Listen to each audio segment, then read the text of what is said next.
like a seat in this great game. Thanks to our partners at Kohler, the future of our game and industry compete on the immaculate grounds of Whistling Straits as they grace the same fairways as Ryder Cup heroes and PGA champions. This championship provides premier competition, a pathway to a bright future, and fulfilling careers. Now, on behalf of the PGA of America Reach Foundation and our presenting sponsors, Chase and Kohler, enjoy the action.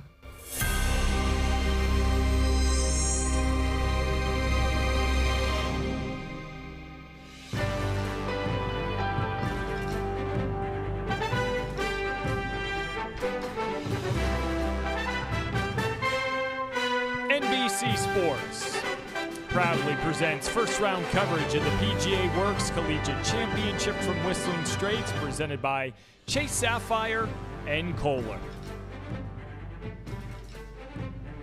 Welcome to the heartland of America as we are in Kohler, Wisconsin, about 60 miles north of Milwaukee. And on the western shores of Lake Michigan, you will find Whistling Straits, the home to two magnificent and unique layouts in the Straits and Irish courses, and they are no stranger to hosting big-time events. Both courses in play over the next 3 days for the PGA Works Collegiate Championship. It is a chilly one, but a refreshing early May afternoon. Temperatures in the low 50s, but the sun is out, and those trophies will be handed out on Championship Wednesday. Time now to take a look at the tournament format presented by Titleist. 54 holes of stroke play over the course of the next 3 days. Both the Irish and Straits course will see action. And on that Wednesday, 5 different divisions will name champions. Men's Division 1, Division 2, the women's as well as the men's and women's individual. Shaping up to be a great 3 days here. We're so glad you could join us. Steve Burkowski alongside Doug Smith, who won the individual championship in 2005. What did that win mean for you then, and what has it meant since? Well, it's hard to believe it was that long ago. I mean, I'm not that old, Burko, but it's been wild to see the tournament grow. It's how I'm introduced in broadcast circles as the champion of this championship, and it's been a meaningful tournament for me and just what I've been able to do in my career post-golf. Let's fast forward 20 years later. How has this championship evolved and developed? I mean, you just look at the investment from the PGA of America and how many players are actually playing in this championship, being eligible through the PAT, their player ability test, and then transitioning into PGA membership and staying within the game of golf. And that's also what this championship is about, opportunity and access to a deeper career within the game. And talk about access. How about some of the venues we've been at over the past few years, from Shoal Creek to TPC Sawgrass, and this week at Whistling Straits. So again, those 5 divisions, we are going to keep you updated throughout the course of today and the next 3 days of where things stand. The men's Division 1 teams currently being led by Arkansas Pine Bluff. They are at even par. They're 7 clear of Prairie View A&M. They're going to be front and center on the Straits course, so you're going to see a lot of these teams over the course of the next few hours, as well as some of the men's individuals. Igor Zubov, what a start for the Delaware Blue Hen. Bogey-free, 5 under 67, currently a 3-shot lead over Logan Vargas. And over on the women's individuals, right here at the Straits course, Miyu Takahashi from Nebraska, even par through her opening 9, currently a 1-shot lead over a trio of players. So some really good scores so far in this opening round. We'll see if that trend continues here over the next few hours. We're going to head out to the action on this Straits course. We're going to go to the 12th hole, Doug. Stout got this opportunity. You can see how much break she's actually playing, getting it way out there on the right side. 2 wins off the season, back into the fall, and man, just coaxed that one down the hill. Didn't give it enough enthusiasm, but we'll kick that in for a par. And I tell you, this golf course has been absolute beauty. It's so difficult. Thank God the wind's laying down for us this week. But there is the par made from the freshman from Brookline, Massachusetts. Steve, she grew up just 2 miles from the country club. I would say that'd be a pretty good town to grow up in. You've got a U.S. Open venue just down the road. Her brother plays at Northwestern, so that golfing connection continues. We go back to the green at 12. Kiera Ho birdie putt on the way. This Carrying par 3. enough pace. And that's one thing I think when you get to a venue, a championship venue, as you know the history of the Straits course here, and it's judging the speed of the greens. You come in and it's like, oh, I've seen this putt. It's so fast, or I got to give this a little more effort up the hills. But able to get that perfectly judged there. That's from a visual standpoint. When you get on property, how do you adapt to a style of golf that, quite simply, a lot of these players have never faced before? Well, part of it's the prep that you get. Now, each team and player in this field, they only had one practice round on the Straits and the Irish course, so you got a lot of work to do. But you're going to have to segment it, take a lot of notes in your yardage books, and use what's available. Go to YouTube, go look at the flyovers, and see how this place plays. Yeah, you need to be a quick study to have success here around Whistling Straits. Just look at this property. It was originally farmland until about 1995. Herb Kohler purchased 560 acres, and 3 decades later, look what it has become. A couple other divisions over on the Irish course today. In Kentucky State, a mere 1-shot lead over Fayetteville State. You see the rest of those teams, including Chaminade, the program that won a year ago. For the women's team, also on the Irish course, Howard, a 5-shot lead over Alabama State, North Carolina A&T, and they'll head over to the Straits course on Tuesday, Doug. So we're going to get an ample chance to see a little bit of everyone today, tomorrow, setting the stage for Championship Wednesday. And there's subtle differences between the two courses, so it requires similar golf, but different angles and different lines, and really just have to adjust as best you can. We head out to 13, getting ready for the second shot on this par 4. Briar Moss from Tennessee State. He's a freshman from Parker, Colorado. His best finish so far this season, a 4th place showing. Yeah, he cheated one down the right side, caught that fairway, and had to hold his breath. You heard the acoustics right there. Wow, that was great contact.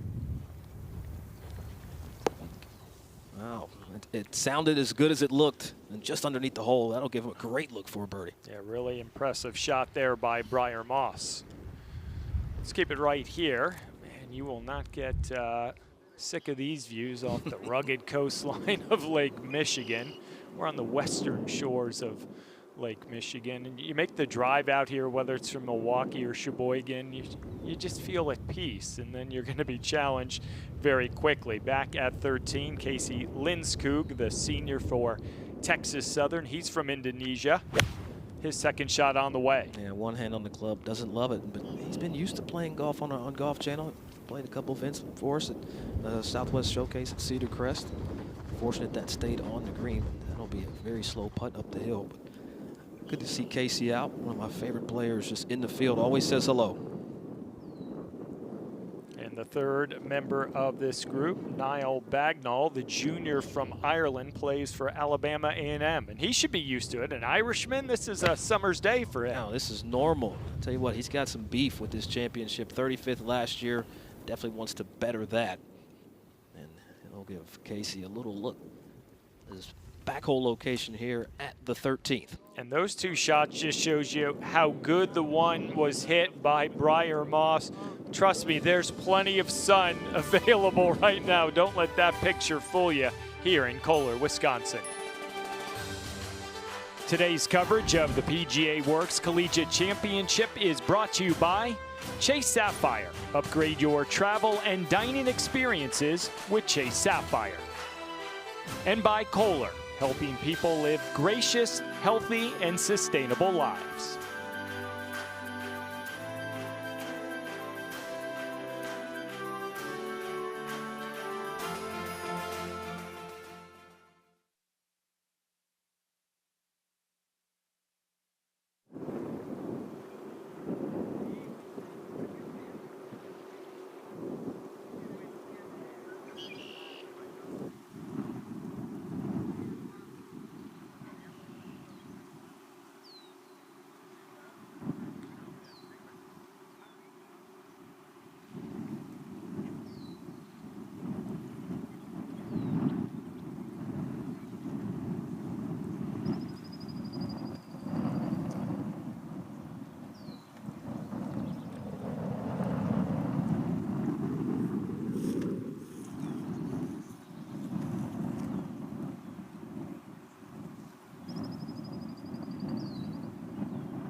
We are back in Wisconsin. Round one continues from the PGA Works Collegiate Championship, 38th edition of this event that started all the way back in 1987. And in fact, it originated as an idea at a meeting from the original founders in November of 1986. And in nearly the 4 decades since, Doug Smith, so much has changed, so much has continued to blossom with everyone that has their fingerprint on this championship. But what I love most is even those folks that started this back in the late 80s, they're still around. They're still a part of the change that's been happening in concert with the PGA of America. Seeing it go from Cleveland now all the way to Kohler, Wisconsin, it's just unbelievable, especially for me to be a part of the history of this championship. Yeah, the first 11 held at Highland Park Golf Club in Cleveland, Ohio. Back then, South Carolina State won.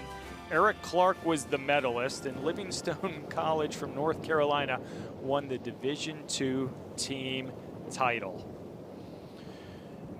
We are going to head out to the tee at 17, the par 3, and you've already heard from Doug and me, third member of our group this week, Amelia Duran.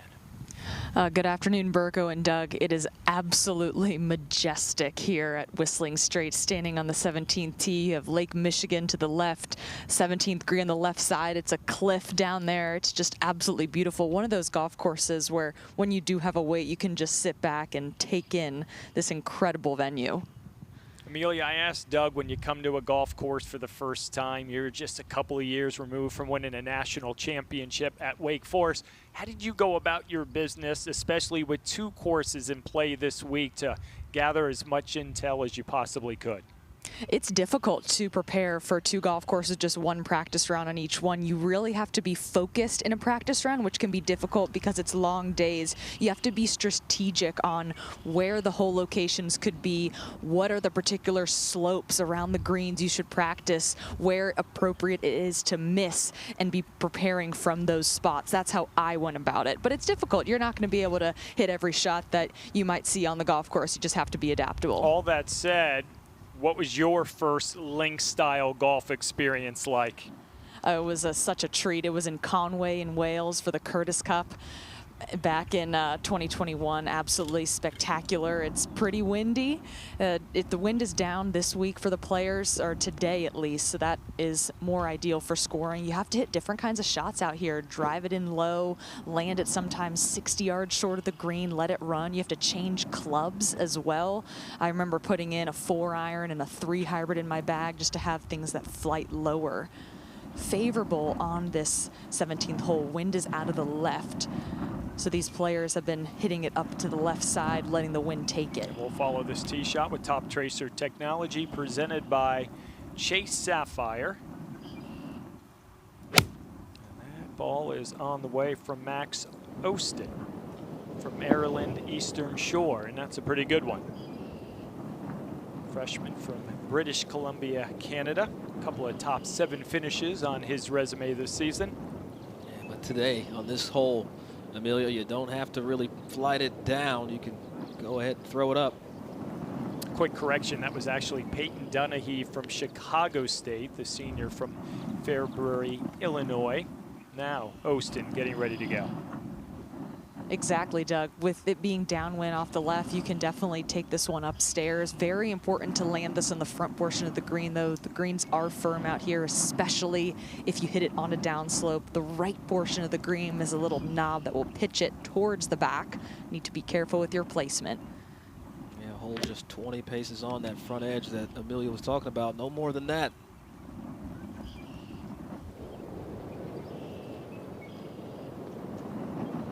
How much is patience tested here, Doug? That a shot like that, 40, 50 feet right of the hole's a quality play. Well, when you got Lake Michigan out there to the left and the huge cliff just off the left side of the green, you're going to see a lot of players err on that right side. That is definitely where I'm missing 100% of the time. Third member of this group, Thomas Reed, representing Southern University, a freshman from Lawrenceville, Georgia. It's such a big adjustment to play and win, Doug. Like you mentioned, you have to be really confident in your ball flight. If you're not, it's really easy to get shaky out here just because of all the trouble that you can see from the tee box. And this course gives you some forced carries, some hidden fairways. and cross-handed, a la Josh Broadway. Josh Broadway and Patrick Welsh, former Oklahoma Sooner on the Corn Ferry Tour. You do not see that often. oh, and Will Lowry as well. My partner in crime in most things that we do, but I'll tell you what, he cross-handed and got it done. What a shot. Best of the bunch. You know, it's so hard, Steve, to really stay focused when everything is beautiful around you, like Amelia was talking. Let's go over to third team. We saw the great approach a short time ago by Briar Moss and pays it off. Birdie 3, now 2 under. They kept it on the right side of the hole, the correct side, below the hole, didn't flirt with long. Think about this golf course, just seconds off the edges.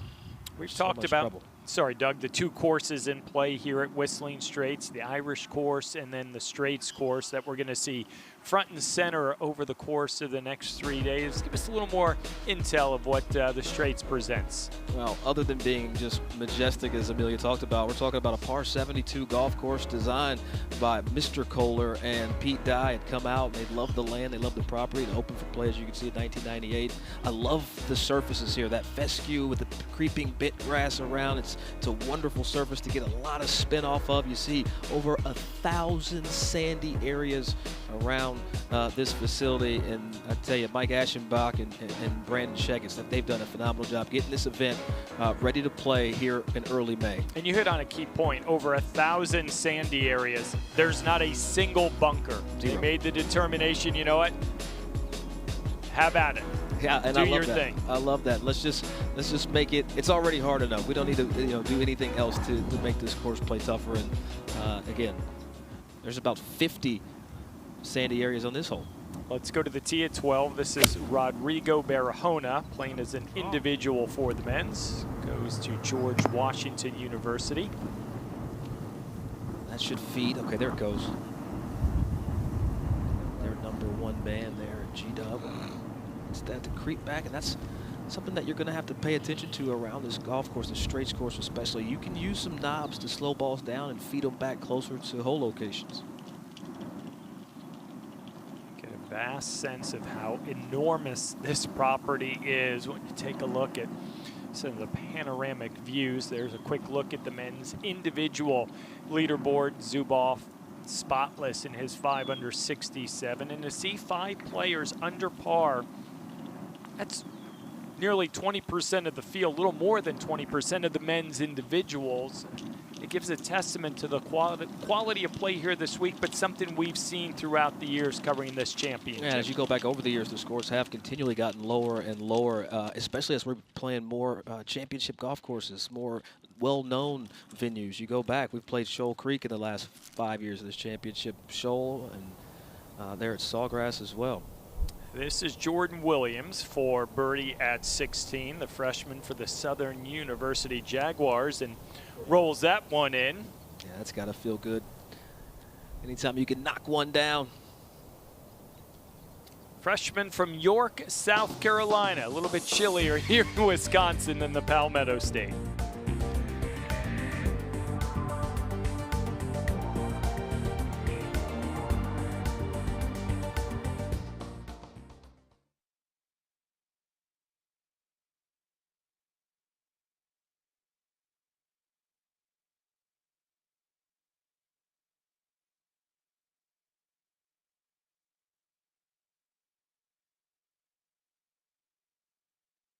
I appreciate it. Thank you. It's a pretty spectacular view out here.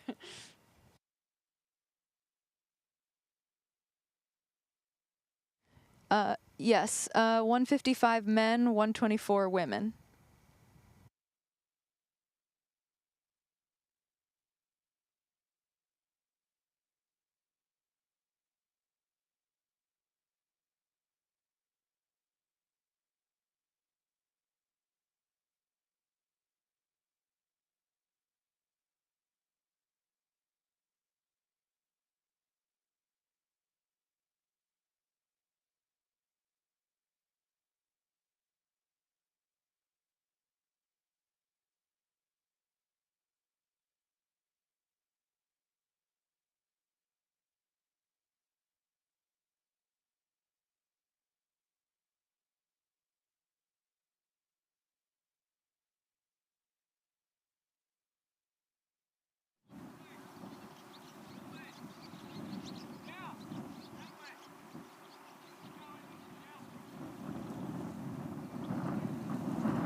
Picture perfect Monday afternoon here in early May, Kohler, Wisconsin, Whistling Straits. We go back out to the action with Rodrigo Barahona, birdie putt here at the par 3 12th, trying to get back to even on the day.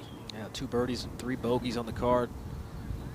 Just off a bogey back at the par 5, 11th. Just didn't hit it. Just a par. He got out to 2 under after 5 holes. Brooke Owen had to start thinking, hey man, I'm playing some good golf. No harm though when you make a 3 at the 12th. And while we have a moment, let's send it.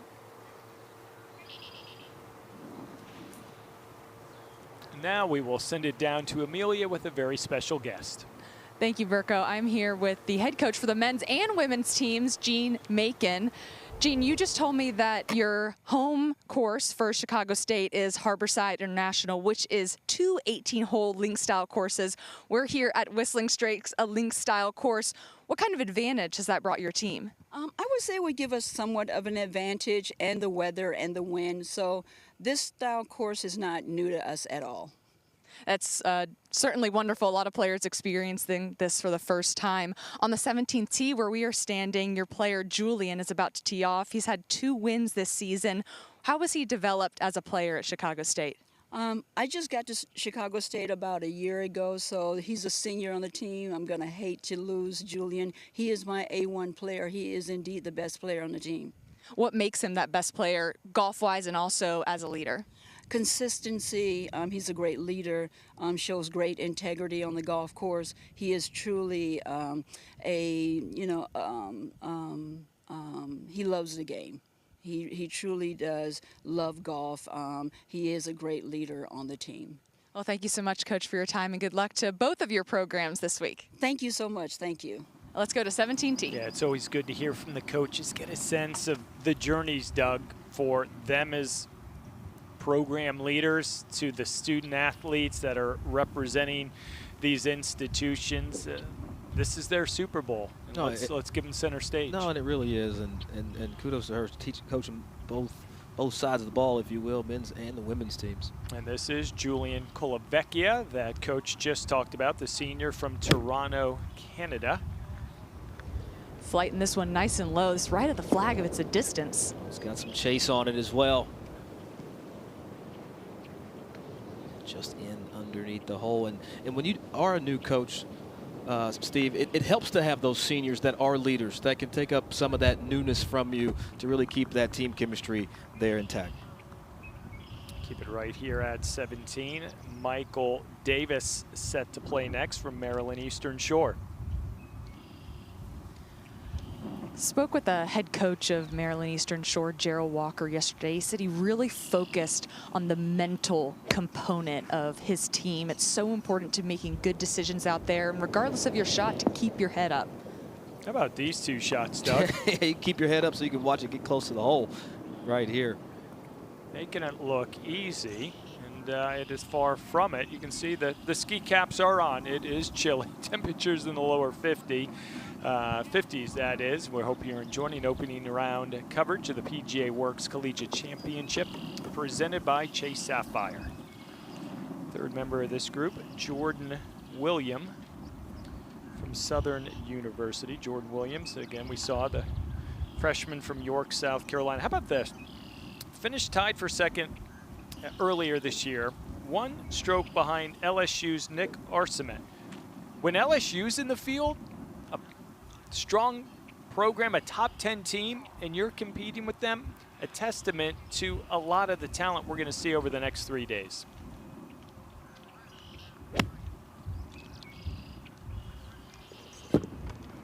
Just flighting this one down, and that just didn't come off right. Hit that just a touch heavy. And that's some of the drama here with the surfaces. These are some very tight areas. If you're not making ball first contact, that can be your fate very easily. We go over to 14. Briar Moss getting ready for his second shot. Making a little bit of a run here on the back 9. He's got a very accessible hole location there in the front part of this green and taking advantage of it. That's what you have to do. Yeah, got a chance to get It's a 3 under. This is Miyu Takahashi from University of Nebraska at 12, playing in the women's individual competition. Early birdie in the round, and she's bogeyed both par 5s that she's played today. Just beyond the flag here at par 3-12. It doesn't matter if it's playing short, long, with that wind whipping around. A lot of trust and commitment is needed. Yeah, you got par 3s going in different directions, so you can't even lean, Doug, maybe on something you did 4 or 5 holes prior. Oh, you get this beautiful little figure 8, kind of back 9 here at the Straits course. Dilly sitting on, next to go here at 12. Senior from Eastern Kentucky. She was a runner-up in this championship a year ago. When you get that close and miss out by one shot, you come back into the entire season with a different attitude. You get back here, you definitely want that top spot. You had a little bit of run on either side of your victories, correct? Yeah. You were knocking on the door several occasions. Yeah, I had a 2nd place, a win, and a 3rd place. You had it covered, yeah, left, right, and center. Keep it here at 12 with Mohia Mansbendel, the sophomore from Kaiser University in Florida. She's from New Caledonia. She's won 3 times this year, including the Sun Conference Championship, 12th in this event 1 year ago. Yeah, it's a solid golf swing, full patience at the top, powerful swing. And didn't get the line right, but look at that distance control just below that ridge, uphill putt coming. Majestic views left, right, and center as we take a look at the women's individual leaderboard here at the PGA Works Collegiate Championship, presented by Kohler. 2 tied at the top. They're playing alongside one another. Some birdie putts upcoming for both at the 12th when we come back.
Back at 14, Briar Moss has this short one for birdie to move the 3 under.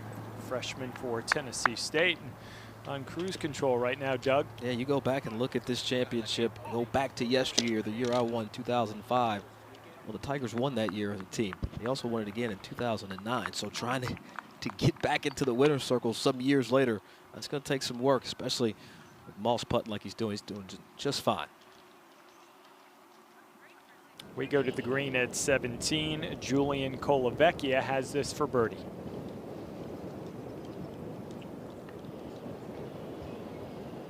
All right, not much left. Fairly straight putt. Just got to hit it.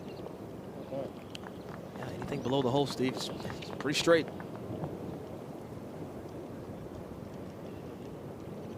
Finished 43rd in this championship in 23. Tied for 20th a year ago, so slowly improving each and every year. Let's go back to the green at 12. Mohia Mansbendel first up for her birdie. Yeah, you're gonna need four-wheel drive to get up this hill, but at the top of that crest, it starts to work its way downhill toward Lake Michigan.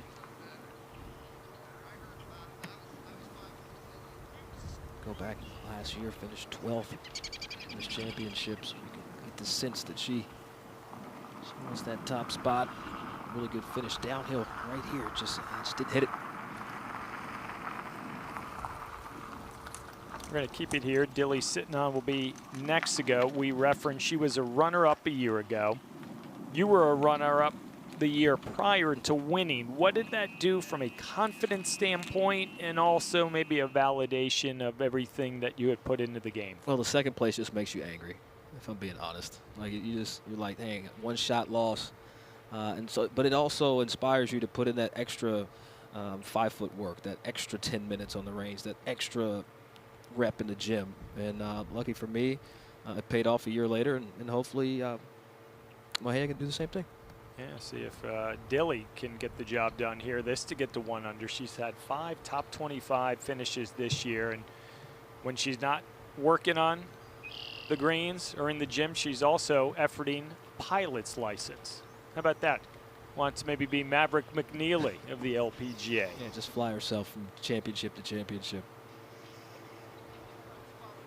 Well, she's putting in the work on those 5-footers too, Doug. Yeah, you have to. And he's there in Eastern Kentucky. I grew up about 30 minutes away. It's on the other side of Lexington, Kentucky. Take a look now with that birdie by Dilly sitting on.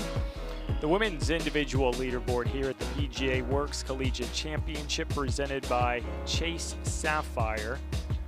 Some good solid scores. Nebraska, the Cornhuskers, well represented and wasting little time. Takahashi in there quickly and a missed opportunity. Yeah, those are the ones that you think back at dinner and you're like, whatever I shot, you kind of count that one and say, I could have done one better. We are going to go to the fairway at 13. Taymor Malix, his second shot on the way. They're having a difficult time getting it all the way back there. Malik, a junior from Long Island University, originally from Kenya. Yeah, when you have a downhill shot and you're playing it back into the wind, it's so easy just to say that the two cancel each other out. Like the downhill, I'm going to take off 5, and I got 5 a win. But there's more wind once you get over by Lake Michigan than I think the players are feeling here. All right, we're going to keep it here at 13. Rodrigo Barahona getting ready to go. I was to say, from that view, I wasn't sure how far off the fairway. This gives a vantage point of what he's dealing with here. Very easy to kind of shoot this up and the wind swat it down and come up well below the hole. Oh, but he got frisky. Challenged that back edge, that sandy area. There's 999 other ones out here. At least. Let's go back to the tee at 12. Getting ready to watch Ali Khan, the senior from Ball State. Majoring in landscape architecture with an emphasis on golf course design. Feeling pretty good the odds of the golf industry in the future. Especially being from Columbus, Ohio, there's no shortage of good golf courses there in Columbus. Scioto Country Club, Muirfield Village, Golf Club, so many good ones. Ohio State. Say the Scarlet course will make you roll up your sleeves quickly. You know, I used to coach at Upper Arlington High School in Ohio years and years ago. And I remember Ali is just a middle schooler, just on fire for the game of golf. Great to see him out here.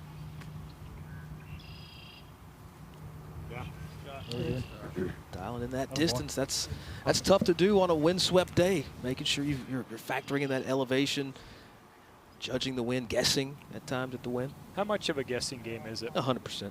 There's, I just feel like, you know, the wind will come and go and lay down, and if you catch a flat moment, you know, and you played it, you go +10, +12. All right, we're going to keep it here with KJ Ofahennawe, the sophomore from Utah Tech. Dad played football at BYU. Mom played golf at BYU, and he's got someone else pretty famous in his family, Doug. Yeah, Tony Finau's his cousin, Tony and Gipper. Trying to thread one out there. Look at this, using the slope to his advantage. And those are the things that it's hard to do during your practice round, is know where those little ridges are that you can use. Keep it here for the third member of the group, Simon Burgos, the junior at the University of Lynchburg Division III program. Finished 7th in this championship a year ago. Yeah, got a little bounce in this golf swing. Enjoyed watching it. Finished 7th last year in the championship. And again, anytime you finish inside the top 10, you know you could have, you know, maybe made one more birdie or one less bogey. See if you can dial the number in.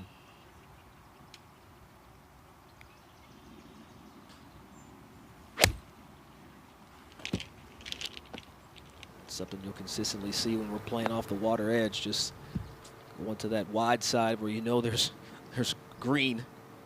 No harm there. Do not need to be a hero on day one of the PGA Works Collegiate Championship. Our coverage continues right after this.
The unofficial start to this championship earlier this week, the sausage race. It's a fixture at the Milwaukee Brewers game. We're kind of in the heart of that part of the country, if that makes sense. You know, the bratwurst capital of the world, just down the road. And anytime you can get, what, 10-foot sausages running around a golf course. I think that's a win for all involved. The question is, Doug, which one of those were you under? Were you hidden under one of those sausage costumes? I will never tell you my secrets. I'm going to go with the one that came in last, just a thought. Green at 13, Taimur Malik's putt on the way. Did he hit it? No, he did not hit it, but I tell you what, you go look at the last month that he's played. Just in the month of April, it's right on a scoring average of 72. We'll see if he can keep that up as this round continues. Let's head to the green at 12. Simon Burgos getting ready for a birdie opportunity. Saw this putt not too long ago. Left well short, so we'll see if Burgos can get the distance. Love that wide base setup.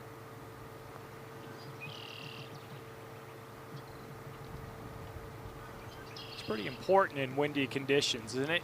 You know, a lot of people talk, differently about how to navigate the wind. They say get a little wider, grip down a little bit more. I just like to push my knees out just a little bit during this setup, just to stabilize. We're going to head over to 17. Corey Patterson getting ready to go from Alabama A&M, sophomore from Los Angeles, California, tied for 38th a year ago, Amelia. Pretty impressive to see what these players have done so far in their season and how they're managing Whistling Straits. This is drawing towards the flag. You got to hold your breath when you hit one up the left side here. That's safely aboard, though. Back at 12, Ofa Hinawe's putt on the way. Plenty of pace. Oh, KJ. One of the best kind of mannered human beings that you'll meet anywhere in the world. Back at 17 with Ravapan Kosalada from Texas Southern. Hole's playing 155 yards today. Pretty short par 3 for these players. Very important to take advantage of it. You can't get too greedy though. Long, there's a big slope. They'll take it towards the back of the green.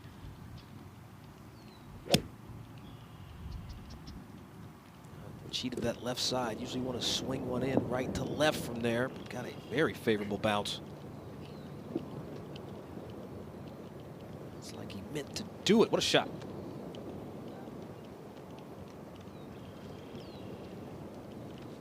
And we go back to 12, Ali Khan. He's got a chance for birdie, and you can see his head coach there, Mike Fleck. He's going to make his way to Quail Hollow next week after 2 of his former players qualified for the PGA Championship through the PGA Professional Championship that just ended a few days ago. 3 in a row for Khan, and a busy schedule here for Mike Fleck going from Whistling Straits to Quail Hollow. Yeah, he's going to have flight status like yours here in a minute. All that air time. You know, Ali Khan grew up working with Jerry Hammond out of that Columbus area, a PGA professional. Coach Wyatt Worthington as well has played in the Professionals Championship and PGA Championships. Played in 4 actually. This is Danica Lundgren, another one of those Nebraska Cornhuskers in the women's individual field. Second at 13 on the way. Yeah, flighting this one down. Oh, yes. She's from Austin, Texas, so I think she knows a little bit about some wind. Perfectly flighted there. You see this landscape, we keep referencing it. In the construction of these golf courses, more than 7,000 truckloads, about 105,000 cubic yards of sand brought in from a nearby farm to create the rugged links, the massive dunes, in those roughly 1,000 plus sandy areas. Just to show you it didn't happen overnight. All right, let's keep it here at 13.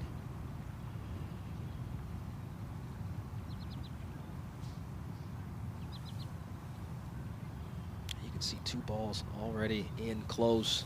Trying to keep something from overcutting.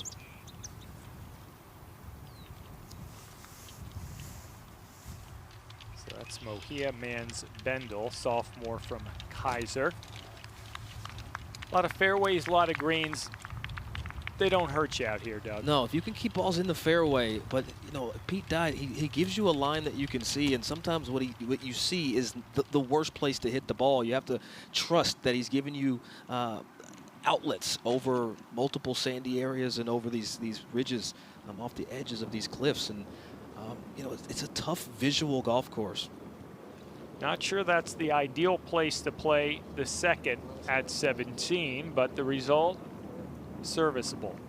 Tell you what, anytime you can just make bogey on a par 3, that's fine. That's not going to hurt you in a team format or even in an individual format. Yeah, that was Isaac Napier from Tennessee State who was down there, so he will have a chance to save his par. The junior from Nashville, who finished tied for 31st a year ago at TPC Sawgrass. Yeah, and Jordan Spieth has been there before, so.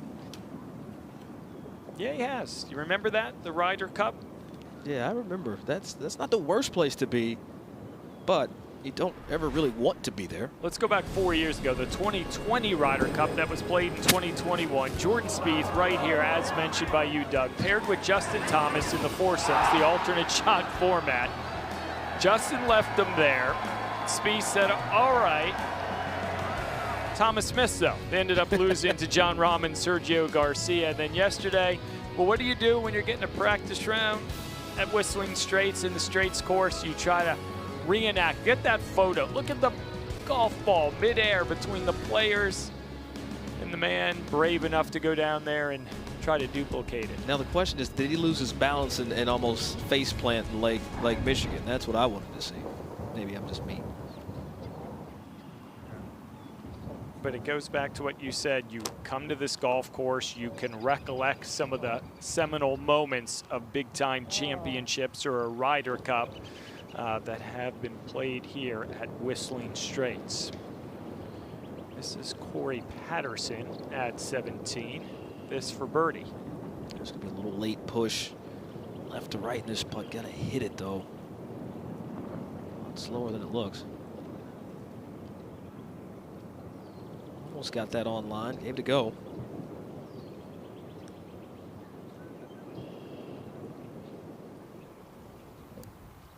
Let's go to the green at 13 with Mohia Mansbendel. Sophomore from Kaiser. Looking to get back to even on the day. Also having just a great season. She's already won 3 times this year. All conference there in the Sun Conference. But a great look. Should just peel off the lake as it approaches. So one thing Pete Dye does so well is he'll give you some looks, and then he'll give you these opposite breaks of what traditional golf tells you. It's always an optical challenge on most Pete Dye designs. You think of Harbor Town, you think of the stadium course. We were there a year ago for this championship. So many times the avenue that appears to be most challenging is the one you should take. This is Miyu Takahashi from Nebraska. Can't get it to go. Yeah, you can see that little peel off late there. And again, this is a golf course where even if you miss putts like that, you just have to stay patient, because letting yourself kind of reel off and get angry, you don't have time for that here, because you have another challenging tee shot and another challenging approach just around the corner. Yeah, the senior from Nebraska, from Japan, 3 top 11 finishes this year, and she also led the Huskers in scoring this past season. Third member of this group, Dilly sitting on, trying to get to 2 under. I wonder how much work goes into getting your pilot's license. That's something I got to think about. A lot of work, a lot of hours. Time. I don't know if I can do that. I'll just sit in the back. I'm good. Just right off the edge. Oh, did she get too much? Oh, good catch, Hole. Hey, you take that high side like that, it better have just no pace on it at all and catch the lip. 2 in a row for Dilly sitting on, now 2 under, extending her lead at the top. Right there you can see 10, 15 of those sandy areas. One is, you know, a little bigger than others, but throughout the course of 18 holes, Doug. Virtually each and every player will find their way there. In the player gift bags this week, they had these Whistling Straits toboggans. So it's just interesting. I think every player is wearing the one that came from Wisconsin because it's thicker than the one they brought. Big putt here. And nice save there by Mansbendel. Gets her par, remains 1 over, 3 back on what has been a solid opening round here on day number 1 of the PGA Works Collegiate Championship.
We're back at the 2025 PGA Works Collegiate Championship, brought to you by the PGA of America Reach Foundation, so all can love this game, and we absolutely love being at Whistling Straits as we head back out to the action at 17. Sampo Stahl from Tennessee State, brave man in shorts today. A very brave man, only player I've seen in shorts so far today. He's from Finland, though. The cold doesn't bother him. From Finland, Amelia. This is a summer day right here, so he is perfect. A beautiful summer day. There is no way I'd be out there without rain gear right now. Let's go over to 12. This is Ignacio Zapata from North Carolina A&T. Tee shot on the way. Oh, you hear him saying, "Come on, wind," and that was the little cheat code right there, back right at this edge of this. How about that? Oh, yeah, exactly. That's where you want to hit it if you're going to miss it. Again, Pete Dye will give you some help, but you got to be brave enough to take it down the water's edge. Over at 13, Ali Khan, second on the way. It's a senior, just a leader on the team. And nothing wrong with the middle of the surface when they're 5,500 square feet. See Khan now 3 under, 2 off the lead of Zubov, who posted a little over an hour ago with that bogey-free 5 under 67, but gives you a good indication of the scores and opportunities that are available to the players on the Straits course. But there's also some action on the Irish course as well. They're going to flip-flop over the course of the next 3 days, and Monday on the Irish course, the men's Division II team see in action. Fayetteville State currently leading the way, 4 clear of a couple of teams. And you see Chaminade there. They're the defending Division II men's champions from a year ago. They've got work to do through the opening round. And take a look at the women's teams over on the Irish course today. Well, Howard's dropped back a little bit. North Carolina A&T taking advantage. Those two teams tied at the top at 8 over. Yeah, that Irish course, there's a couple stretches coming like 3 through 6 that really could just jump up and take some air out of your sails, if you will, and make some big numbers. And we'll see how those scores pan out. But when we take a look, though, of just kind of the overall view of the Irish course, it's 36-36, par 72 as well, also designed by Pete Dye. You know, they don't mention Alice. Alice was also instrumental in both of these courses. Opened a couple years later, opened for play in 2000, creeping bent grass. But if you look at the amount of sandy areas there, less than half, 347. Again, head pro Mike Aschenbach, but Grant Davey is over there as the head superintendent of the Irish course. 2 stern tests right here on the edge of Lake Michigan. And a tip of the cap to both superintendents and all their teams for the amount of work and preparation that goes into getting this golf course set up for championships like this, but for play each and every day for those that make the journey out here to Kohler. You know, and these courses are front and center this week. But when you talk about the area, you also have the 2 courses at Black Wolf Run, the par 3, and it's just an overall destination here. Let's go out to the green at 13. Simon Burgos getting ready to go. You go up and over, deal with that big ridge off the left. He's in that little depression, that little collection area right there front left of the screen.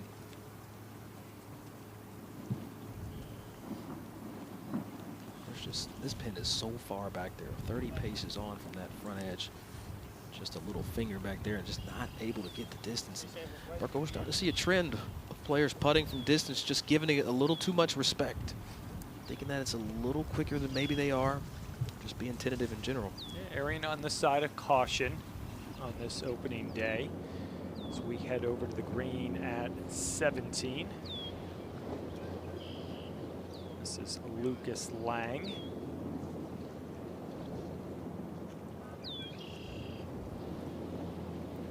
Alabama A&M, junior from Germany. Best finish this season, a 3rd at the Hornet Invitational, Amelia. Lang, a very impressive player. Head coach from Alabama A&M, Devins Jackson, said that he lives at the range. He wanted to get here at 6 a.m. this morning, apparently. His tee time was 11 a.m. So just a player who was warming up all the way by himself on the right side of the range. Just someone who really inspires the rest of the team to work, which is really impressive. You need that one player to get everyone going and get that good team score. Who was the one player for you at Wake Forest that gave all the inspiration to the rest of the Deeks? Well, I felt we were all leaders in a lot of different ways. The practicer, though, was Rachel Keene for sure. She would hit balls for about 3 hours. I didn't take too many days off, as she was a player where she never took any days off, and I was always inspired to practice a little bit extra because of her. Tamor Malik, putt on the way, and a good one at that. That was for birdie at 14. Second team all NEC. He's got the pedigree. Plays some really good golf. Back at 17, putt on the way for Stahl. Stahl, a player showing a lot of commitment to Tennessee State, already was home in Finland, and then head coach Parrish McGrath got the call on the 26th that their team was in the PGA Works Collegiate Championship, and then flew home. Sampo hadn't even unpacked his suitcase before he came back. Just shows the level of commitment to his school and wanting to play at this historic golf course. Yeah, he got home on April 25th. Coach calls you 24 hours later, says, you know what, let's cycle that one back as we take a look at Ali Khan for another birdie here at 13. It's a lot of flight miles in back-to-back days, it feels like, there for Stahl, but Khan just not able to get that putt to fall. But I was going to say, Steve, I'd like to see him at least mark these.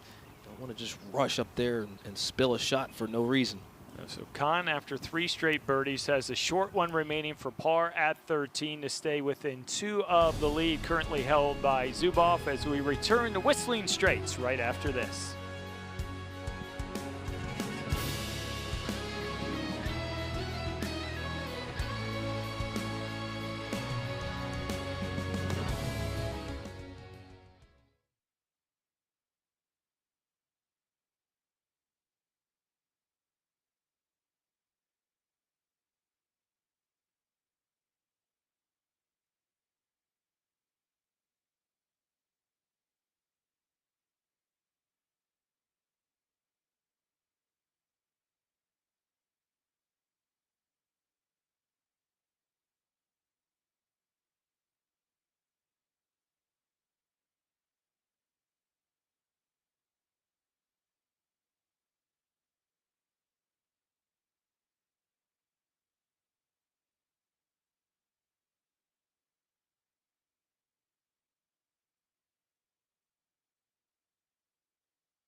Testing. 5, 4, 3, 2, 1.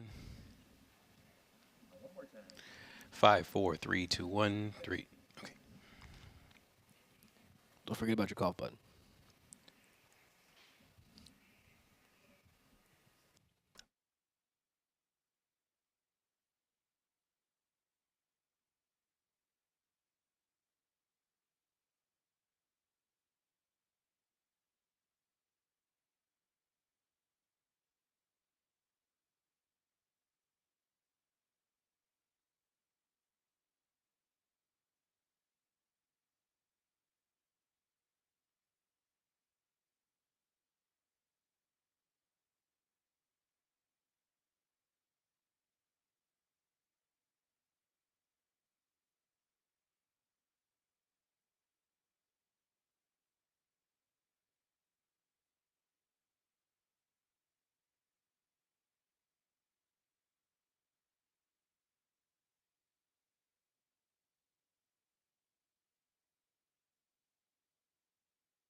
Just being helpful is what I really love to do. I help with DCPs, which is drive-driven putts, PGA Junior League. I also assist with PGA Hope as well. Yeah, that's kind of the impact that the PGA Works Fellowship has had on me is just the ability to have opportunity.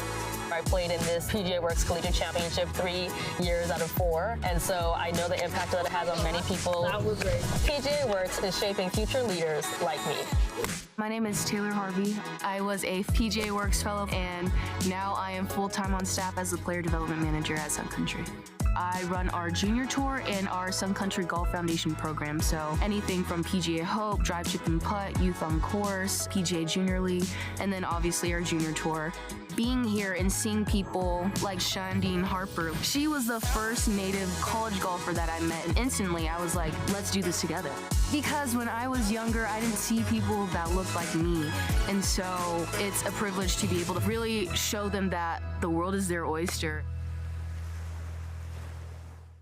Easy to see from that feature. Success starts right here at the PGA Works Collegiate Championship, where Taylor and Naya started their careers. It's what we touched on at the top of the show, Doug, that this opens the doors for so many avenues and pathways in the golf industry. I just feel like there's so many people that don't realize that you can also work and contribute to the golfing industry in more than just a playing capacity. There's so many other opportunities in and around. I mean, the guy to my right is my partner in crime, and it was he's the whole reason why I'm even sitting next to you here now, and Will Lowry, who's been just one of the biggest contributors to the game of golf. And Will, I've watched you kind of grow and through the underrated involvement. When you walked the halls here through the hotel, every person in this field stopped to say hello. Talk about how you've just been able to stay committed and engaged in the game. I mean, well, when you talk about the participation numbers, I mean, that's pretty much where it starts for me. I was lucky enough to work alongside Steph Curry in his awesome initiative in Underrated Golf Tour. So when Steph provided the green light and let's grow the game, how can we increase those participation numbers in a specific area in the whole golf ecosystem? And what that is the competitive space. So when you talk about how can we grow the game and how to recruit kids, right? So when we got the kids into the golf course and golf tournaments, therefore I'm starting to be with them on a journey. Great to have Will with us. He'll hang around for just a little bit. We'll watch some action as well. We head out to 12. Jonathan Bauman from Arkansas Pine Bluff. And that is maybe the best we've seen this afternoon. Man, the man from Harker Heights, Texas, giving us a little show right there. Wow, what a shot, what a swing. Well, you mentioned Steph Curry, and beyond the obvious financial commitment, when you get someone as big of a figurehead as Steph Curry is, not only in basketball sports, but in life, how does that change the perception by these numbers that you're trying to grow of kids saying, you know what, Steph Curry's involved, I'm intrigued? Yeah, absolutely. We know Steph Curry draws eyeballs on numerous levels, not just basketball, but also in golf, which is pretty tough to duplicate, especially in the sports world. But not only does it attract kids to the golf space, what's even more remarkable, it also attracts adults to how can we replicate what Steph did, and that's what makes it so special. What Steph is doing currently.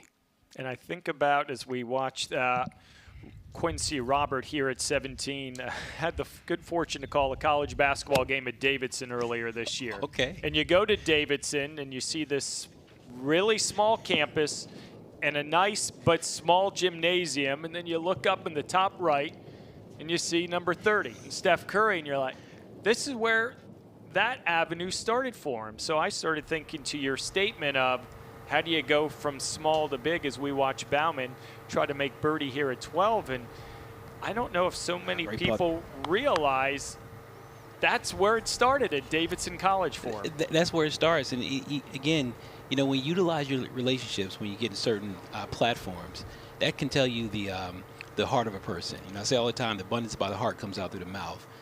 Steph actually speaks it. I mean, when he says he wants to do something, he actually speaks it. Miyo Takahashi for birdie at 14, looking to get back to even. Gave up on that, and I don't know why. Gave up too early. I don't know why she did that. That should cause a smile. Might not see it through the gator, but wonderful putt. Accidental birdie, I guess you could say, Steve. Take them when you can get them. Absolutely, especially around this place. The evolution of this championship through the years, from your perspective, Will, how have you seen it grow? The magnitude of the course layouts and everything that goes on with the festivities surrounding this championship. Absolutely. Speaking of old friends who participate when it was called the National Minority Championship, and when you get a phone call this morning saying that the kids are playing at Whistling Straits, I'm like, yeah, that's where I'm at. That's where you guys are this week, and you can tell the evolution and even the thought leaders that are really want to put time and provide experience to these young men and women. We see Casey Lindskog getting ready for a birdie opportunity at 16. How much do you scratch your head for as much commitment you're making to growing the game everywhere to just what you said? We're at Whistling Straits. They've hosted PGA Championships, Ryder Cup of, well, maybe all this hard work is starting to pay off. Yeah, it is. I mean, if you put in the time now, I'm sure you get the fruit later. And I don't think there's a timeline on the reaping the benefits. But, when you see this platform, not just about golf, it's about, again, providing job opportunities. And one of the things that really was special to me, the event that Doug and I hosted yesterday, I mean, these kids were actually talking to Mr. Dave Kohler. And Mr. Dave Kohler was actually providing his phone number. Yeah, and he was there. Like, he was just there, too. He's just there. So that right there tells you to get off to a good start when it comes to the Rolodex. That's for bogey at 14 for Dilly sitting on, so she'll give just one back. Women's individual leader. And you talk about the Kohler company and the 6-year commitment they've made to this championship. Started last year through 2029. Know that this event will be back 4 years from now. It's another key piece of the puzzle. Kohler, Curry, right? It's part of the recipe for something bigger and better. Yeah, absolutely. You know, one thing about golf, it brings connections. You know, forged relationships. And, you know, when you see that, hopefully get this thing connected with Kohler and Curry to see if we could, you know, expound upon the game and grow into the game and also growing through the game. This Pedro Pereira from North Carolina A&T getting ready to go here at 12. We will follow his tee shot with Top Tracer technology presented by Chase Sapphire. Pedro, the freshman from Portugal. I'll tell you what, looking right over the cliff, you see that water wind coming just off the right, but still a lot of hurt in this wind. Really have to gauge. Playing in the high 160s today. Gonna take a 70 shot to get one back there.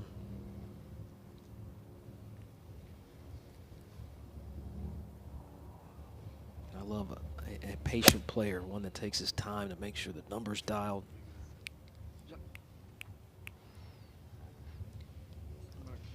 Well, just a little deep, but again, when you started guessing between those gusts, Mirko, that can happen. You said it earlier. It's a bit of a guessing game. We go to 13. Juan Melita, second on the way. Tell you what, love that move from Melita. It really cleared that lower body, kept the wrist kind of inflection through the impact zone. That was a wonderful move. Make our way back to the tee at 12. Gage Gallo from Prairie View A&M. Gage, unfortunate he didn't gauge that distance correctly. Came just off the front, but that's okay. Not the worst place to be. You can get a putter on it. And we'll keep it here with third member of this group, Jules Deroux from Arkansas Pine Bluff, the sophomore from France, won the Thomas W. Dortch Jr. HBCU Golf Classic, one of 6 top 25 finishes on the season for Deroux. Yeah, just a wonderful player there. In the swag, plays a lot against my Florida A&M Rattlers down there. Another just really patient golf swing, but a little too patient with that lower body. Just didn't move it. Fortunate that didn't get up on top. Take some creativity to get that close. This is Quincy Robert from Tennessee State. Look at birdie, and a really good one at that. That was a wonderful read and execution of a putt right there. That's how you want to make a putt. And once again, we send it back down to Amelia with a guest. Thanks, Mirko. I'm here with head coach of Tennessee State, Parrish McGrath. Coach, Whistling Straits has so much history between 3 PGA Championships, Ryder Cup in 2021. When your players stepped on property, what were their initial reactions? Well, one of the things that they wanted to do is they all wanted to throw a club from the same place John Daly did. So they did that a little bit. They tried Jordan Spieth's shot. Everybody seemed to know anything that happened in any major exactly where that happened. So they really enjoyed replicating some of the shots, some good, some bad, and some they just created their own little monsters. What's been the learning experience as well? In the practice round yesterday, the wind was blowing 30+ miles an hour when it comes to trying to hit different shots on the golf course. Well, these guys are going to be hitting shots they've absolutely never practiced for, because this is going to be the only place that you're going to get that. And depending on how the wind blows, just completely dictates how you need to play this course. One of the things we talked about was there will be blood out here on this course today. The most important thing to do, put a Band-Aid on, get to the next hole, and forget about it. That is very good advice. Right now on the 17th tee, we have Briar Moss. What kind of player is he for your team? Very consistent. Briar's a very consistent player. He's very quiet. He just goes about his business. You never know whether or not he just made birdie or he just made a bogey, just because he is very good at just simply playing the shot in front of him, and that's one of the reasons he's so successful. That's also one of the best attitudes in golf. Thank you, Coach, for your time, and good luck to your team the rest of the way. Thank you. Back to you, Mirko. Amelia, great to catch up with Parrish McGrath. Thinking between 5 guys, you might need a lot of Band-Aids over 3 days to stop the bleeding. That's just part of Whistling Straight as we watch Casey Lindskog here at 17. I was going to say set up for that little cut. Tracer's right there on it. Oh, and just flew it right through it all. Not the worst place to be putting from. A little quick putt down the hill. Love his game and all he's done.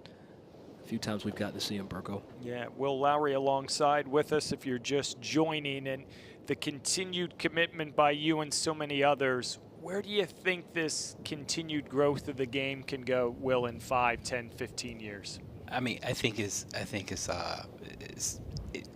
far. I mean, just to keep it simple, far.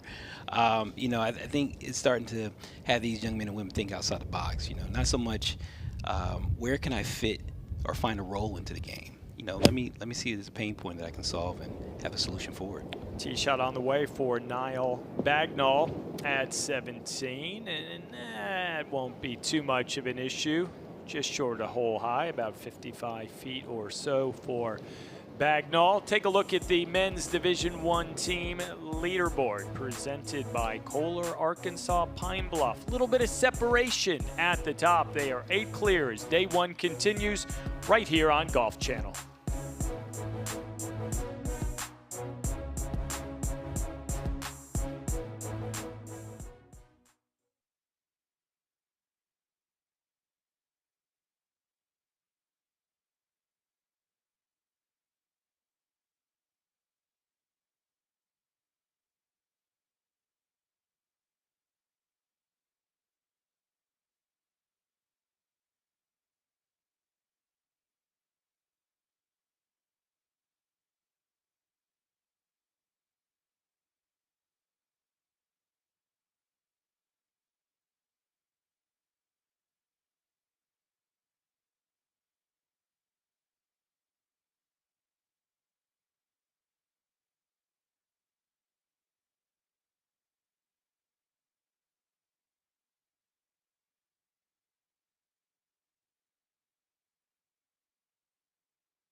We're back at Whistling Straits in the PGA Works Collegiate Championship. Day 1 coverage continues, presented by Kohler. So glad you could join us on this Monday. Steve Burkowski, Doug Smith, Amelia Duran with us.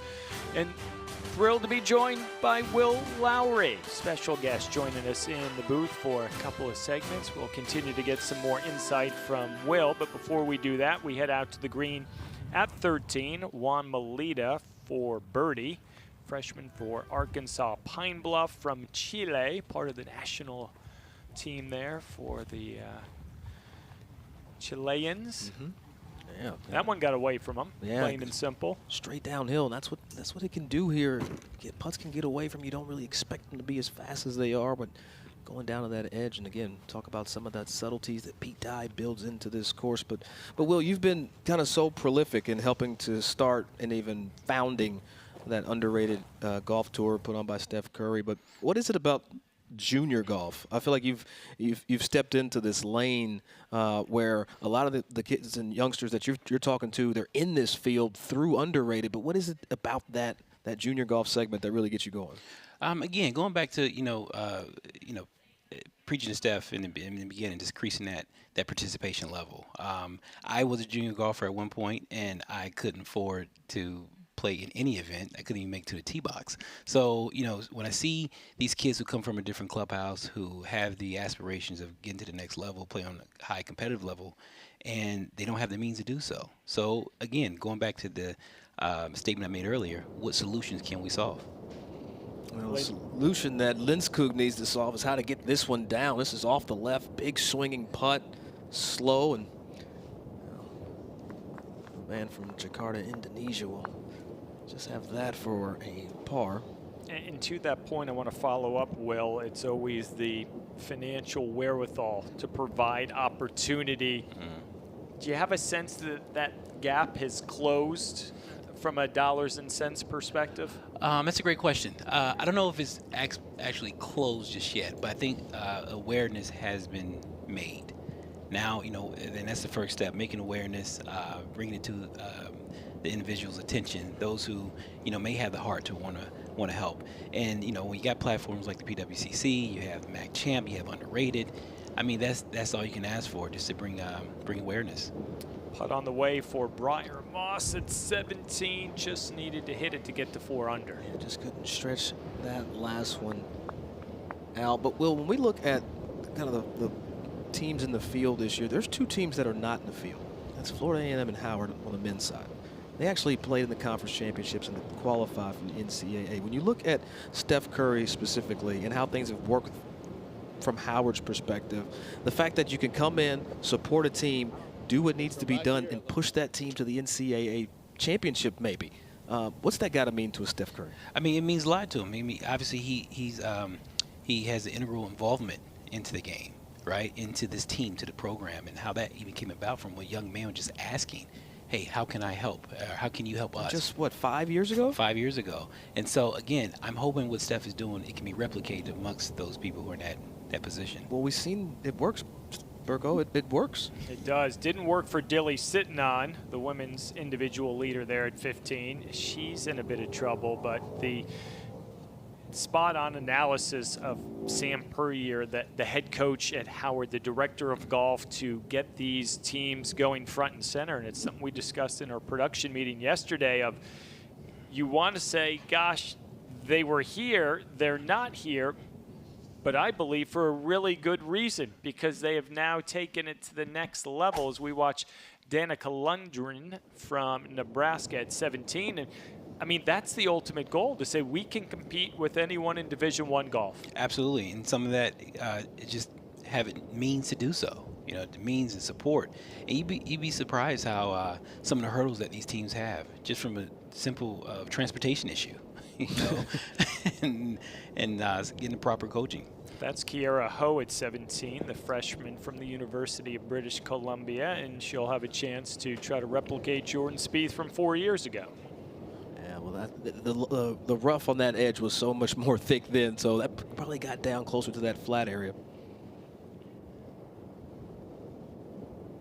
All right, we're going to watch one more shot here at 17. Will, before we say goodbye, we appreciate you stopping in and joining. And what's the biggest takeaway from this week in particular at Whistling Straits that you believe is the next logical step in moving forward? I think, providing these young men and women experience. When they leave here, they can say that they are and have played Whistling Straits. Julia Imai, she's playing Whistling Straits. Her tee shot on the way at 17, and might just hang on the back part of the green. Got a little heat on it.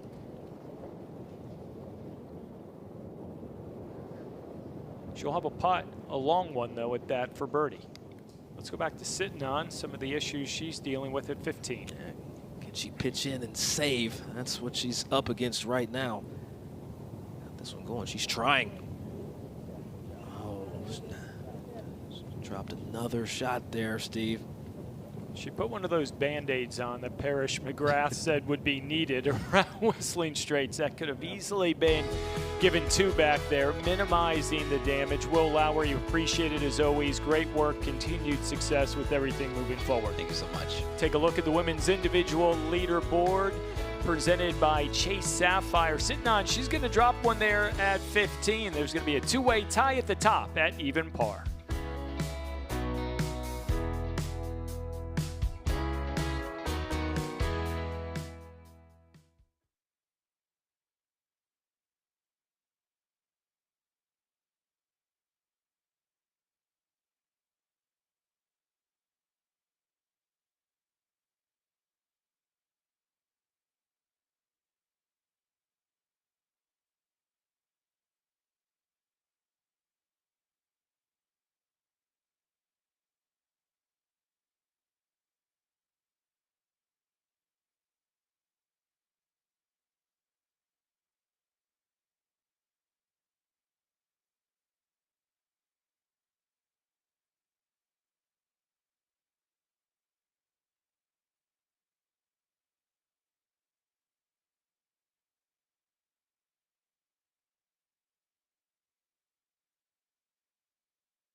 We're back at 15. Miyu Takahashi, senior for the Nebraska Cornhuskers.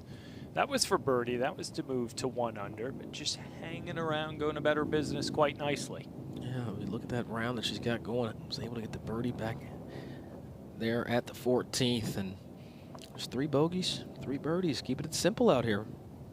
And while we have a moment, we send it back down to Amelia.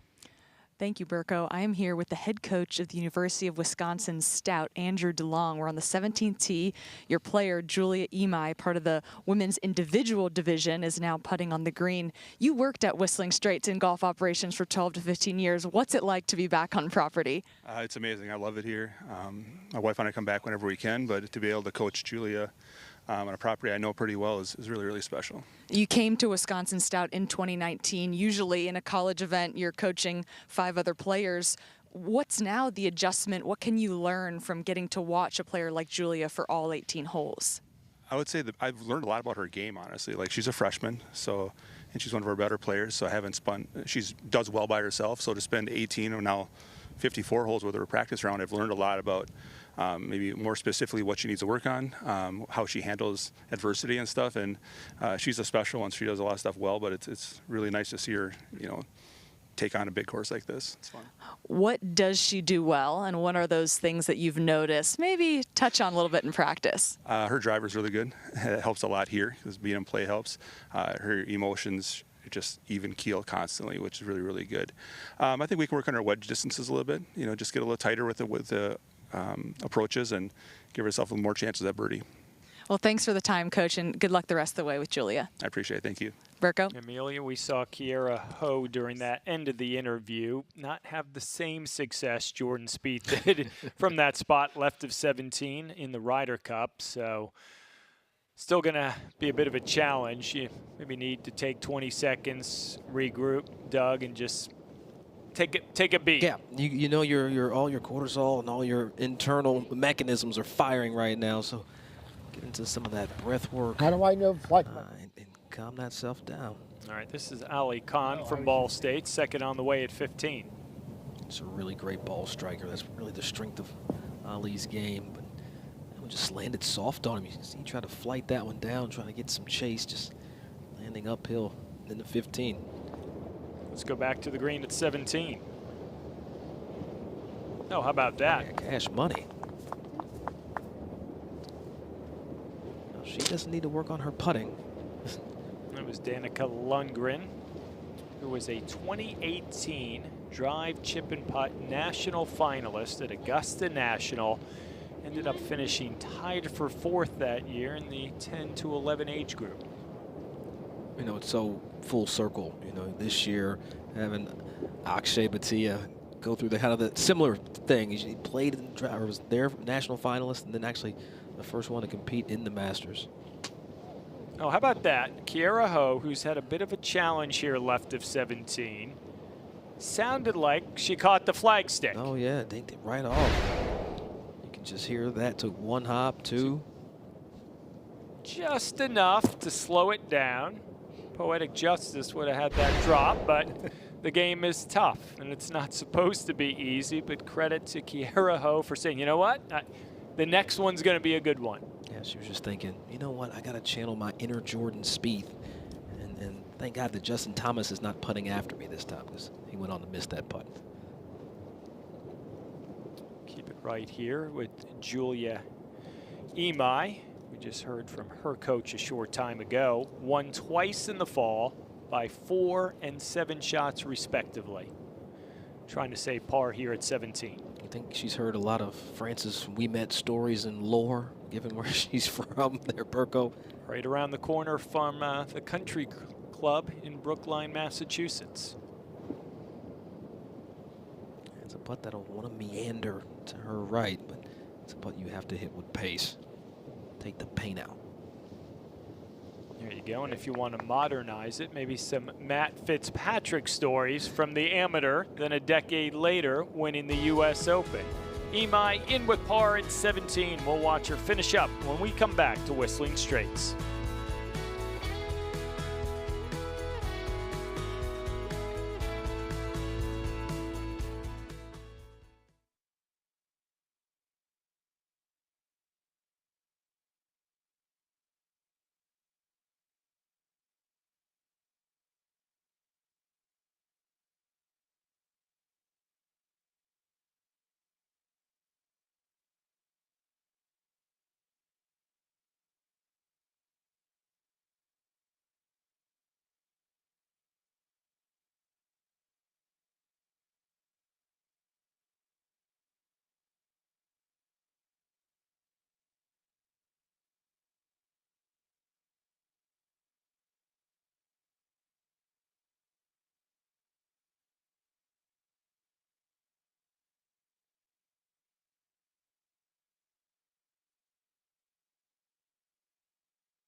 We are back in Kohler, Wisconsin at Whistling Straits. Day one coverage of the PGA Works Collegiate Championship continues, presented by Chase Sapphire.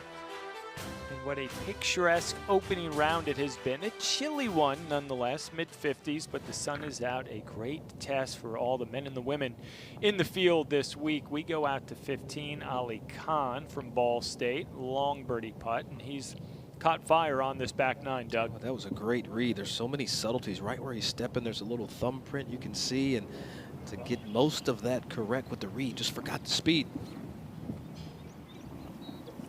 We go to Tamor Malik, individual from Long Island University. This at 16, the par 5. Got a chance to get it to 2 under. Just love seeing how global the game is, especially being at Long Island University and away from Nairobi, Kenya. Scoring average of 72. Guy can just play some G. Can he say make a birdie? Sure can. Man, what a confident stroke that was. We've seen that quite a bit on this back nine by Malik. One putt, get it out of the hole.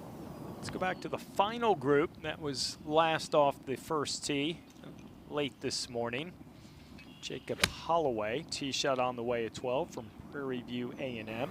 That's the dangerous line right there, but got the distance right.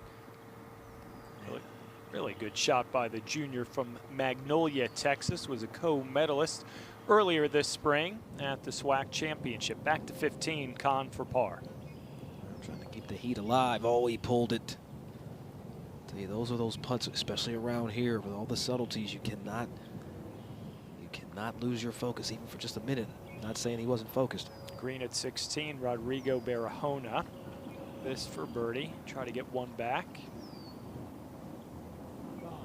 Can you fall prey sometimes to overreading these greens, Doug, expecting something to happen when you're not overly familiar with them? Yeah, I tell you, that's a great point. You know, you almost try to find something extra, and it's almost right edge is too simple.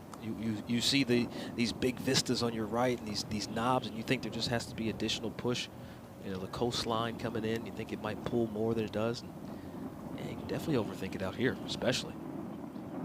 Can't overthink this view from high above. Taking a look down at the Straits course here at Whistling Straits, and thrilled to be back here on both courses, the Irish and the Straits, over 3 days, and a lot of great coaching connections to the PGA of America here this week. All in all, 10 have that tie, and it's that thread we continue to build with this championship. You know, in the first name on that list, Scooter Clark, you know, you go back 2 seasons ago, even beyond, he was the tournament director of this championship, and then decided, look, I miss interacting with the student athletes and shaping their games, so I'm going straight back to coaching. He was at Bethune-Cookman, then went to the PGA of America, now back in North Carolina A&T. Once a coach, always a coach, right? You don't lose that DNA. That's what they say. How about that? Making our way down to the green at 12. But he did have to deal with J.R. Smith, so I kind of feel sorry for him. No easy road for any coach in any sport at any level. Got Jose Berenguel, Javier Morgado, Jacob Holloway in this group.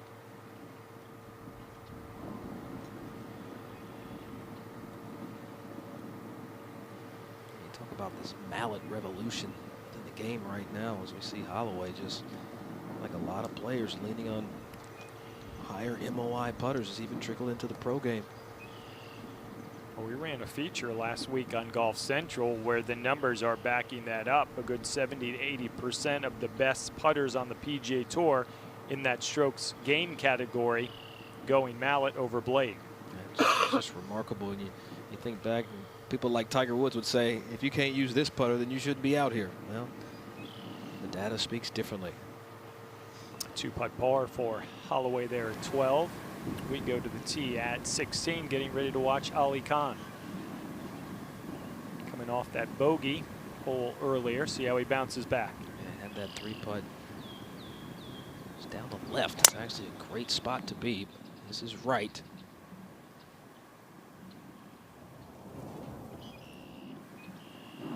that's his ball in the fairway. I think he'll appreciate that. Yeah, don't fall asleep on the one-handed finish and not potentially ending up with a good result. Yeah, Hideki Khan. Back to 12, Javier Morgado, North Carolina A&T for birdie. Freshman from Mexico. Oh, and that was a bit bold. Still work to do for Morgado. Tell you what, when you're out here, you don't want to like coax balls near the hole, but you don't want to power them through the break and leave yourself 5-footers. That's not what you want to do. Not here. Not anywhere. That's fair. That's a fair statement. And while we have a moment, let's send it back down to Amelia. Thank you, Burka. I'm here with head coach of George Washington, Chuck Shinos. Chuck, you have 2 players in the individual men's field. When you have the opportunity to zero in on a couple of players rather than an entire team, what are you looking for that's a little bit different? You know, for us, we have a little different perspective. So we actually tend to walk 9 holes with each of our guys. So for us, not a lot's changed. I walked about 12 holes with our guy that went out at 8:50 and then walked the rest, hiked all the way back across the golf course and went with Rodrigo for the last, I guess, 14 holes here. So, you know, with us, that just doesn't change. So we're very fortunate in that we have a great assistant coach, Tux Pedro, who's unfortunately at home, but he played professionally, so he's able to get in and share a lot of knowledge with the guys as well. So we're excited that, you know, this format gives them a chance to showcase themselves to national media and everyone at home. Rodrigo on the 17th tee right now. How has he developed as a player at George Washington? You know, both our players, Manuel and Rodrigo, came in. They started out great. Both of them came in. Rodrigo had a chance to win his second college event that he started in, and unfortunately 3-putted the last hole of that event, but he has developed and he's played really consistent down the stretch. He's finished, I think, the last 3 tournaments coming down the stretch, he's had a chance to win each of them. He was tied for the lead at the A10 Championship with 5 holes to go. You know, unfortunately, the kid from Dayton went and played a phenomenal back 9, and we had a couple of miscues down the stretch, but he's really developed over the course of the 3 years that he's been with us, and consistency of his rounds is what's really helped him. So. Well, thanks for the time, Coach, and good luck to Rodrigo and Ben the rest of the week. Thank you very much, and hopefully he's not thinking too much about his final we got to go take immediately after this. Oh, best of luck to that final. The life of a student athlete. This was a moment ago at 17.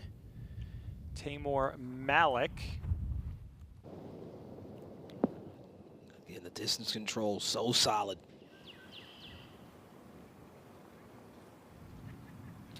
That was followed by the man they were discussing, Rodrigo Barahona, and you heard Coach talk about it. He's had opportunities, 3 straight top 10s coming into this week, so you know his game is in a very good spot. And then you come to the magnitude of a championship like this, Doug, really tests where you are in the big picture of your golfing career. Yeah, the man from Monterrey, Mexico. I think he's played some golf around some coastline before, and that was right over the flagstick. I do like how Coach did make the subtle reference to the cameras, Golf Channel being here front and center, saying, all right, let's see what they're made of when you guys stick a microphone or a couple of cameras show up. See how good they really are.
And we are back at the PGA Works Collegiate Championship, 38th playing of this extremely important event. It has mattered back in the 80s. It matters even more, Doug, now in 2025 from that original meeting in November of '86, where a handful of influential people said, you know what, we can do something here, and that's exactly what they've done as we watch Casey Lindskog at 18. Tell you what, he's coming in here with mid-iron. That had to be at least an 8-iron hole, just 422, and finding the number just right below the hole. And I tell you what, when your dad wins on the Asian Tour, well, you kind of learn a thing or two about playing some golf. That's the dad of Casey Lindskog. Takahashi for birdie at 16. Currently a co-leader right now. Let's move her to the top spot at 1 under. Yeah, wonderful putt. I tell you, I've been really impressed with watching her play golf. Her putting pace has been unbelievable. She's had a couple bogeys, but that's what I expected to see today during our coverage. I expected to kind of see it even out as far as the birdies and bogeys made on the cards. And well, she's on the right side of that 1 under par. But a couple of bogeys on par 5s. That's where you start kicking yourself just a little bit. That is the cardinal sin of the game of golf. You do not want to see 6s. Dilly sitting on, trying to do the same here at 16 and get to 1 under as well. We've seen 1 fall. Can we get 2? No. That was coming off back-to-back bogeys at 14 and 15 for Dilly sitting on. She's stabilizing the ship. She's smiling. That's all that matters right there.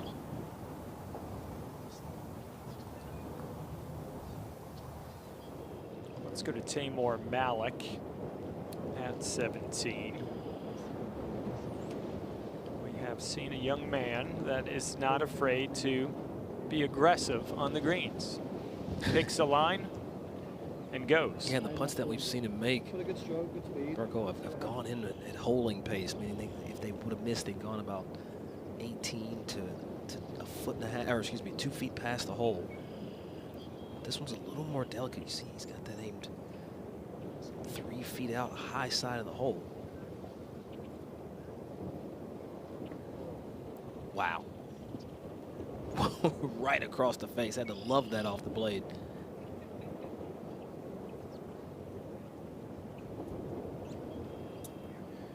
Another good roll. He'll stay at 2 under. 5 birdies though on the card, and so you know you're going to miss some different shots. But Ali Khan, his 3rd, that wayward drive that we were uncertain where it ended up. Had to take a drop and add 1, so a little bit of scramble mode for Khan here at 16, but pretty good recovery. yeah, if that ball had any more giddy up, he could have had a birdie put out of this, but unfortunate. But that's the name of the game, keep it in the fairway. Bobby Sohal, senior from Oakland University, Brisbane, Australia, where he comes from, was 11th in this championship 1 year ago. Another putt where you get to that part of the round here at the 17th where you're not on the right side of par, you start to try to press a little bit. And especially playing seaside courses with any wind, you try to press, make some numbers.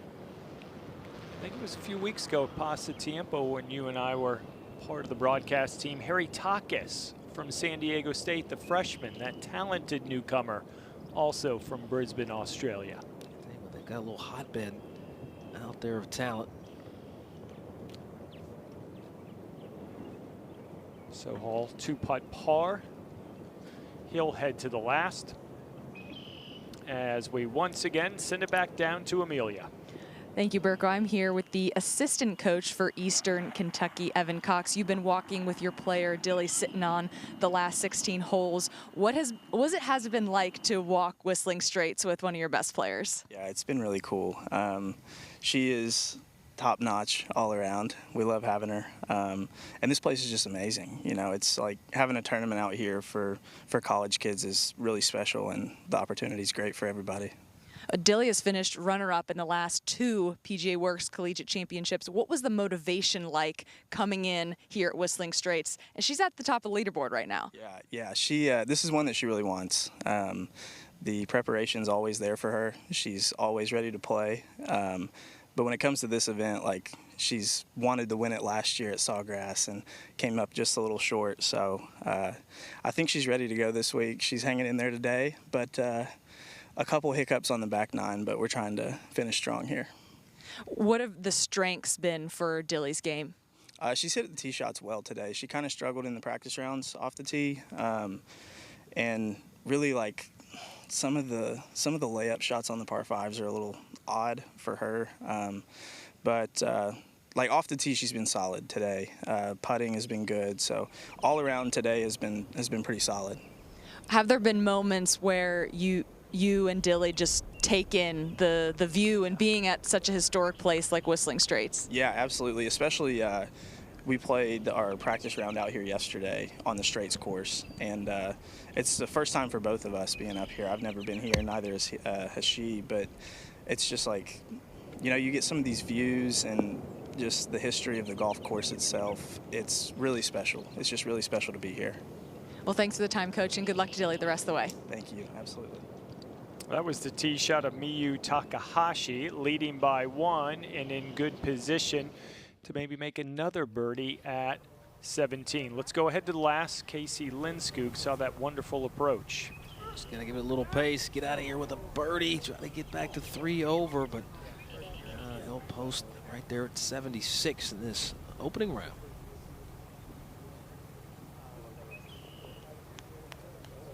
Young man plays with a lot of emotion. See that all kind of 2 doubles on the card. You see that at 7 and 12. Can't do those things around here. Easy to make though. Back at 17 was sitting on. Completely different angle here from the women's tee. Hit it over that gorse. You can see that slope from the bottom side of that sandy area out right. Oh, that works. And that is really well done. And Amelia just spent time with Evan Cox, the assistant for Eastern Kentucky.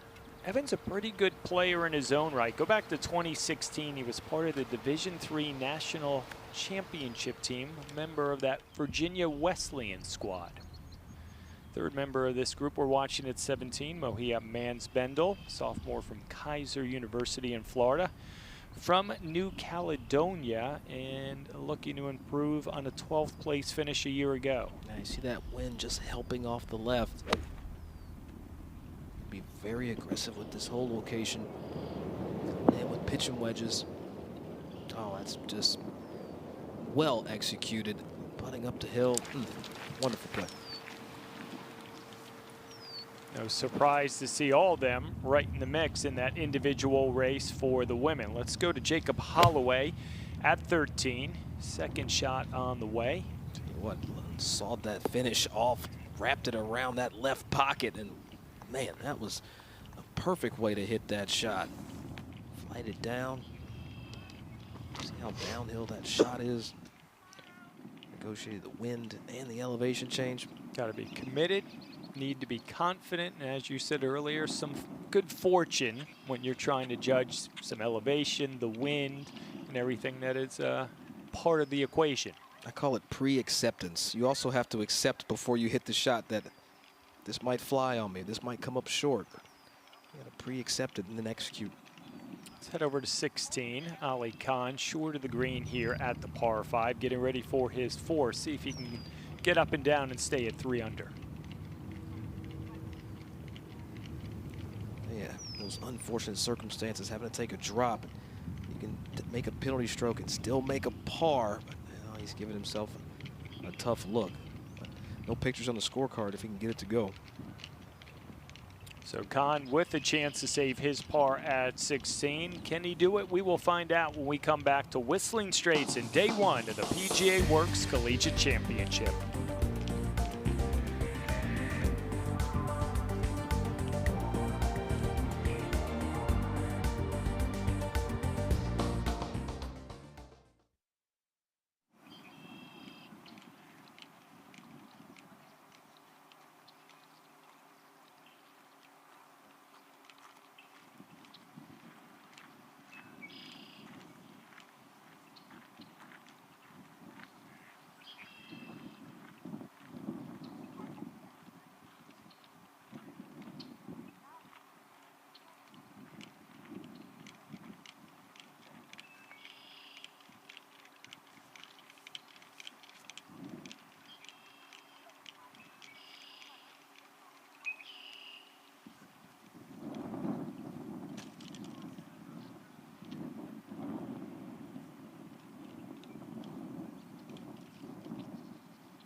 We're back at the 2025 PGA Works Collegiate Championship, brought to you by the PGA of America Reach Foundation, so all can love this game. Day one coverage continuing from Whistling Straits, the Straits course and the Irish course. They are both in play over the course of today, tomorrow, and Wednesday. And we will crown 5 champions on Wednesday as this one concludes a couple days from now. Takahashi birdie putt at 17, and I've seen a few of them. Left, right, center, but singe the edge. Not quite in. 2-putt par though, no harm done. All right, let's go to 16. Big par putt here for Khan. Well, if you go back to 2018, his brother Nabil actually won this championship representing the Huskies of Yukon. Nice. Oh, and what a 5 like your there. 13, So look, KJ. this tournament, this championship, it runs within the family. One of 5 siblings, 2 have played in this championship. Second bogey, 2 bogeys on the day. That was a heck of a par there at 16, and sometimes those can go a long way when you're trying to win a championship. Yeah, huge momentum putt right there. Sitting on for birdie at 17. Get a late bounce back. Now she's able to convert there. Had those couple bogeys back at 14 and 15. Getting back on the right way. Now tied for the lead. Head to the green to 13, Jose Berenguel from Arkansas Pine Bluff, the sophomore from Spain. A year ago, he was the freshman of the year in the SWAC conference. 4 top 5 finishes this season, so he's continued it after a good opening year in the collegiate ranks. Yeah, hard to believe that that putt is as straight as it is. He played it off the right edge. Just right a little backwards. Happens out here. I had multiple putts backwards out here, thinking like, wow, how does it go that way?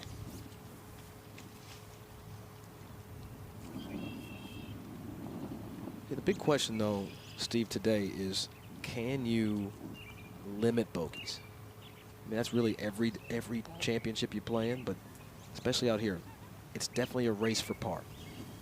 When you get the sense with 2 courses in play, that was Javier Morgado from North Carolina A&T, unable to get it to go at 13, that we referenced, you need to be a quick study, but I'm not sure a cram session gets you completely where you want to be when it's time to take the test. Well, again, you're going to be able to hit a couple tee shots off of, you know, and determine lines, but you don't get enough time to hit them to trust it. And, you know, and if you hit a perfect tee shot, you just think that's the line, but you're not factoring in the wind, the elements, the different bounces you can get around this golf course. Now Jacob Holloway for birdie at 13.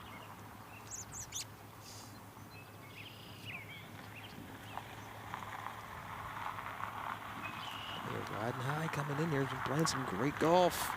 Just pulled the handle kind of up and out, face open. He's one of the few that pushed it back to that hole location that was unable to convert. But even par in a good spot as he's on the back half of his second 9. And while we have a moment, let's send it once again back down to Amelia.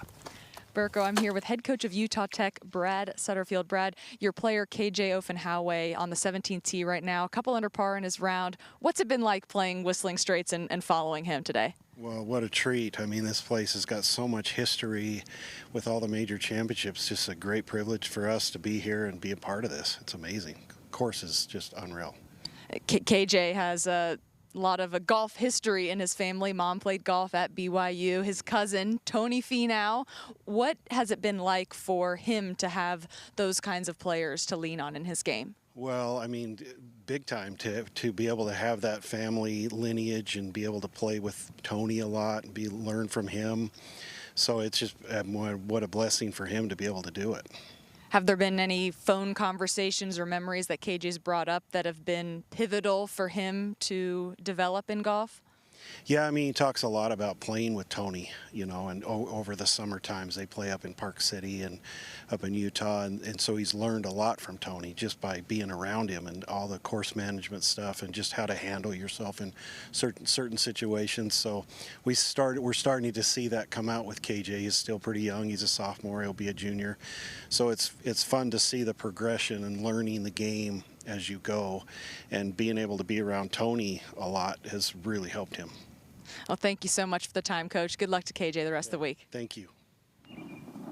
You wonder what Tony might have told KJ about Whistling Straits, as he was part of that U.S. Ryder Cup team here that was actually contested in 2021. His overall record that year, 1-1-1. All right, let's watch KJ at 17. I've been fortunate enough to play with Tony and KJ there in Phoenix. Just a super talented young player as he's displaying right here. And he and Tony do talk a lot, and they talk a lot when they play. They talk about shots and strategies and just how to go around a golf course and get the best out of it. And heck of a shot right there for Afan Gawe. Yeah, it's going to be an opportunity for another birdie. Keep it right here with this group, which includes Simon Burgos and Ali Khan. Burgos next up, the junior at the University of Lynchburg, Division III program. 7th here a year ago in this championship. Best finish this season. Tied for 7th as well. Have some history somewhere. You want to come back, get your name on that board that you see every year here.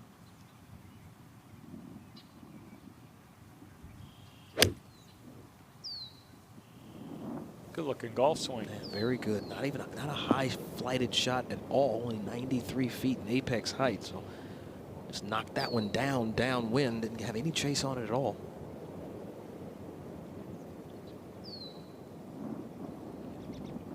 And we'll keep it here. Third member of the group, Ali Khan, the senior from Ball State. We've seen a good bit of his second 9 here today. And young man playing with a lot of confidence, also has some match play success, 3-0-0 in a tournament back in February. So checks a lot of boxes, even though we said maybe golf course design, landscape architecture. You wonder if he might give this game a chance when he finishes up his college days in Indiana.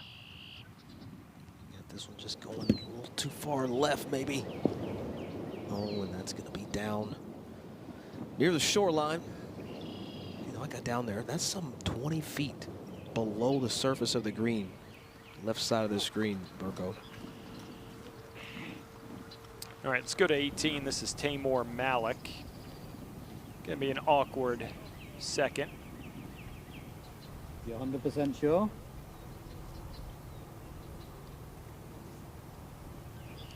Is that what you want to hear from your coach slash advisor? Are you 100% sure you walk back to the bag and take another club? Double check this. You get on that downslope, you got to worry about dynamic loft. As you swing down that hill, the club will have less loft on it. Actually turn a pitching wedge into a 9-iron or even an 8-iron. They're on the side of safety. Yeah, I think the coach might have been sage in his wisdom and advice. Malik just short of the green. We'll see if he can get up and down here at 18 when we come back to Whistling Straits.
That's on full wide.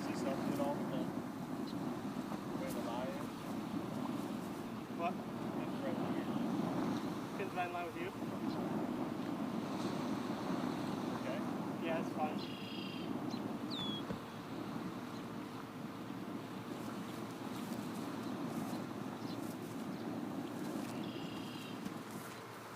Sitting good enough to where you feel like you can come over here versus going over there or over here? Yeah, I think it's coming right at you. Okay.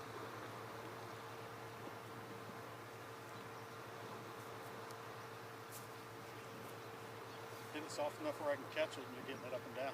Okay. You've got like 30 feet past the pin, 30 to 40 feet, right? Like, get it back there. Get it up. Yeah.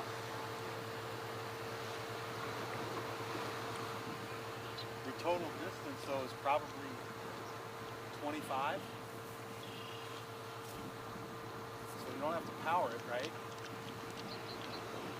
Yeah, I'm just gonna have to pop it with just how it is. That's fine. Just flop shot? Yeah. Yeah. Get it up there.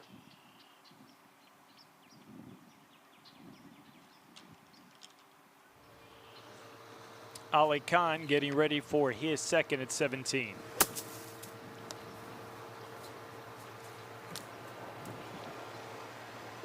There was a lot of discussion, how to hit it, what to consider. He's not in a better spot now. No, he's not. And is in the backside of a sandy area. And that's a shot, Burka, where you just really want to swing through. That was a decel effort. Try to just give it the hack job, but not enough speed. If you're a player, what adjustments are you making on this one? Granted, you're in one of those sandy areas, but you don't want to play a third from down there. Well, the first thing I'm doing is moving my golf bag, getting that out of the way on anywhere near the hole, just to make sure that no one, the ball doesn't have a chance to hit that and I get penalized further. But now on the backside of this sandy area, you have to imagine. The question is can you get height on this ball considering you have a downhill lie? Can you hit it some 25 feet? Well, it's even deeper from there, some almost 35 feet below the surface of the green. Can you get it up? Because after that first one, that heart rate starts to pick up. You can hear that there. They're talking about unplayable option.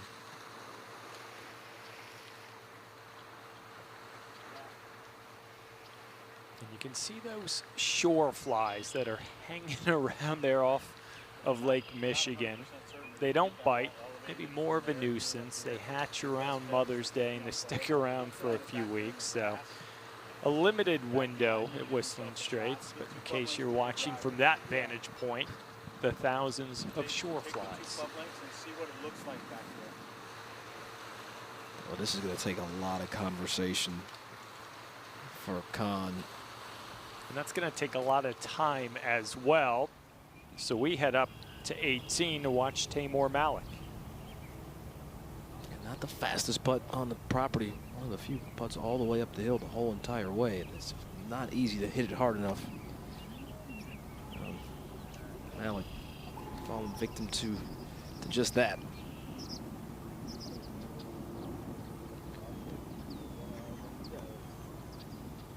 Second team all NEC junior. We've heard a lot of the coaches that Amelia's talked to enjoying what Whistling Straits is for all these players. We'll get back to that in a moment. So it's got to be outside that 2 club length area for you to place it. So if you're taking 2 club lengths and you drop it and it goes backwards, it's got to go beyond 2 club lengths. Yeah, what I'm saying is like right in this here, if I drop it here, it's gonna roll out of it. Okay. Playing a lot of options. Let's look at that lie. Let's go ahead and measure the 2 club lengths. That way we know if it's going to roll outside or not. Got a PGA of America rules official down there to make sure. Vince Batchelor down there to make sure, hey, understand your scenarios and the parameters of what you're trying to do.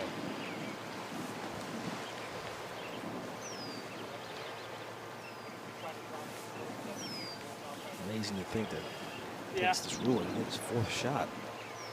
Okay. Yeah. It's a little awkward with the stance, but that's fine. Makes sense. Yeah. I'm gonna take the okay. So he wanted to see where the 2 club lanes would put him. Now with ball in hand and verbally saying, I'm going to take an unplayable. Do you like that decision? Well, this is an opportunity where you can use the rules of golf to your advantage. You can see he's dropping on an upslope. Yeah. There's no chance that the drop should stay on that ridge. So you drop it twice, then you get to place the ball into a more favorable lie, in addition to the upslope that he already is going to be on. So I like the play. He's already been penalized, taking it back, but having the rules of golf work to your advantage where you can now place it, give yourself a good lie, and play away. I was asking more from the standpoint, we'll get back to that in a second, of maybe just trying to chop it out down there instead of giving it up. I think it's so rugged down there that you can't plan where it could end up. Jose Berenguel, second on the way at 14. Looked like he tried to hit just a little cut. Right on it. Just a touch. All right, just past the hole. That'll have downhill momentum. So now the 4th for Ali Khan. And it was just bringing all the possibilities in play. You never want to give one back when it's right in front of you. But maybe it is a smart play. You're going to struggle, though, to not at least give 2 back. Yeah, and it's going to be tough to get out of here at even par. You know, he's 3 under coming in, and it just goes to show you what one miscue can do to your total score here on a tough test like Straits. Jacob Holloway at 14. Another one of those knockdown shots. We seen him do it a hole ago. Those are 3 really good ones. Yeah, I like this group. Throw a blanket on them. Yeah, those shore flies were definitely by the shore. Up here, kind of on mainland, you get some, but not as much. Let's go back to 17 with Khan, Anofa Hinawe, and Simon Burgos. And Ali Khan's going to make 5, 6, possibly even 7. Then you got somebody like Simon Burgos who's got just inside 20 feet for birdie. Well, you hit a good shot on the green, and you're always rewarded. It's just right on those edges. Burgos now just this little right to lefter.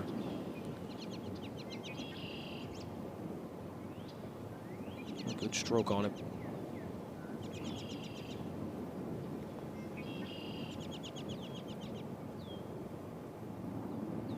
Tell you what, I said right to left, and that came the other way, off the shore. Great read on his part. Let's go to 18. Taimur Malik trying to save his par. Yeah, saw that tough shot he had on that downhill lie coming in for his second. Hit it in front of the green, 2 putts now. There's the par, and I tell you what, when you can make those things happen out here at the Whistling Straits course, you can do some damage. But we'll be back in a moment for the opening round, the PGA Works Collegiate Championship, right here from Kohler, Wisconsin.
All right, we're back at 17. A moment ago, Ali Khan for double bogey. And the 17th hole is also known as pinched nerve, where it feels like a physical squeeze or pressure. I'm thinking that applies appropriately to Ali Khan. No question. Also, while we were away, KJ Ofahenaway, best of the bunch. This for a 2, and that's well done. Yeah, nerve unpinched. Great putt there. Take a look at the leaderboard here at the PGA Works Collegiate Championship, presented by Chase Sapphire. As we take a really good look down 18, and here's the men's individual.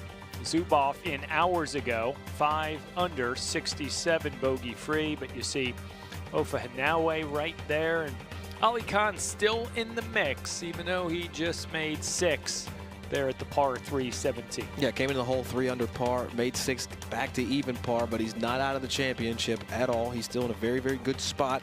2 good rounds on the way into the house, and he still can have this championship in his sights. The question is, what does that character have in his sights? Something. That's my least favorite bird in the world. You don't like the Baltimore Orioles? No, no, the bird, not the team, but the just bird. check him. I had one swoop on me. We used to have them at U Club there in Lexington, Kentucky. They would swoop on you when you got near their tree. Well, the shore fly's giving him the business, but I think he's trying to pick them out of the air one by one. Right, tee shot on the way, long iron in hand. Morgado, that last group out, playing the short par 4. Yeah, I love that play. It's just such a tough hole to kind of push one up. That cross bunker is in play, so just lay back of it. Cross sandy area. Cross. We don't want to confuse people, right? No bunkers here. That is on me. Over 1,000 sandy areas. Keep it here with Jacob Holloway. He's got driver. Well, he's going to bring in that cross sandy area. Just smooth swinging it out there. Got it up the right.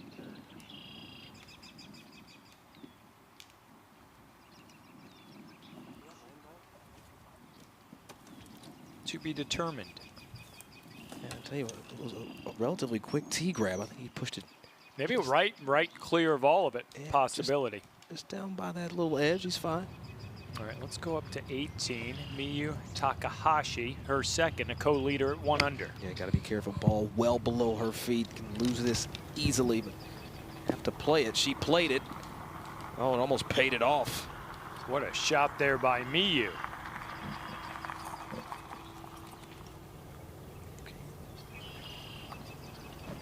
Came out here ready to play today. As did many of the men and women playing the Straits course today and the Irish course as well. You know the examination, the test, the challenge that Whistling Straits provides, but Doug, we've seen a handful of really good scores individually and by teams as well. Again, if you can manage your emotions, the ups and downs of what this course presents, you can stay on the wide sides of those areas where Pete Dye tries to bait you to take on. Play from the fairway, play boring golf. I hate to say that, it's so cliche, but you can play some boring golf. You can get around this golf course. There's nothing wrong with boring. Slow and steady can usually win the race. And just take a look at the holes that run along Lake Michigan in that rugged shoreline. As good of a landscape of 36 holes you'll come across in the entire country. You know, I was thinking this morning out doing some reconnaissance, and I came back in and I had this thought. I said, this is a collection of signature holes, this golf course. Every hole is memorable. From the holes, the golf, the hospitality, everything's memorable here at Whistling Straits. And we are just beginning to make memories on this Monday as we send it once again back down to Amelia. Thank you, Burke. I'm here with head coach of Prairie View University, Misha Levister. Misha, you've been walking last couple holes with Kenneth Melendrez. What's it been like being on property here at Whistling Straits? Oh, this is amazing. Like, just to be on such an iconic property, it's more of a joy for them. You know, I just love it for them and just the joy that it brings all of them as we come out to this place. It's awesome. No, it really is. Whistling Straits, a link-style golf course. How have you coached your players differently on the golf course today compared to some of your other tournaments?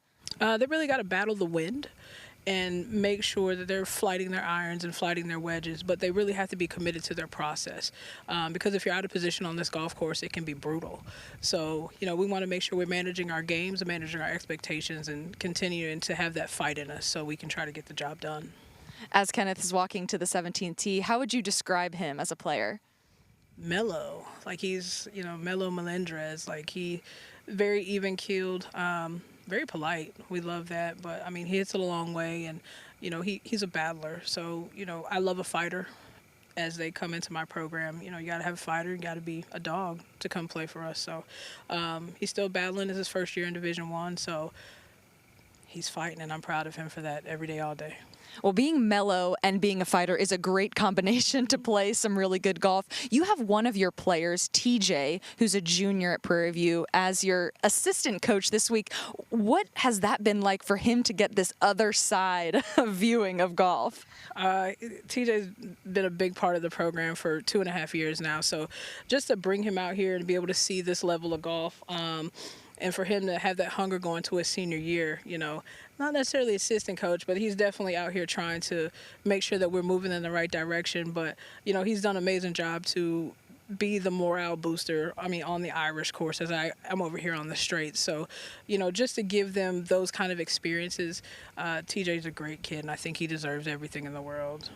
Well, Coach, enjoy the rest of this experience at Whistling Straits. Good luck the rest of the way. Thank you so much. Thank you. Her fourth shot at the last, some trouble on this final hole. Yeah, like Coach Levister just said, it can be brutal if you get out of position, and we're seeing that right now with Dilly. But safely past the hole on the surface, so chance to just make a bogey, but it's a long shot. No, she had to go back to the tee after her original drive, so a little bit of a struggle there, which otherwise has been a really good round for Dilly sitting on. So from 18 to the tee at the 17th.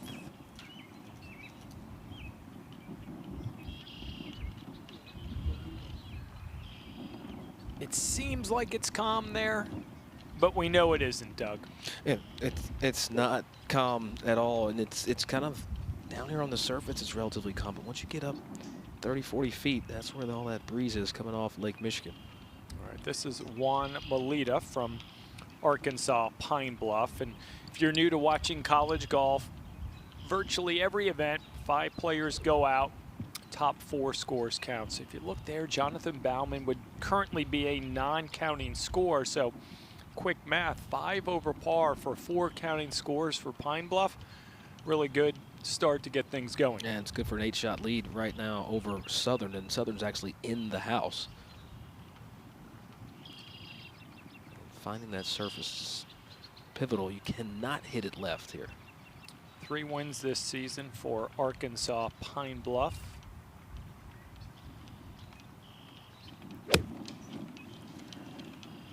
Really nice strike right at the flag if it's the right distance. That will work and get a little bit better. I don't know if they know that this hole is called Pinched Nerve. It has another nickname as well as Shipwreck. So we've seen what it can do.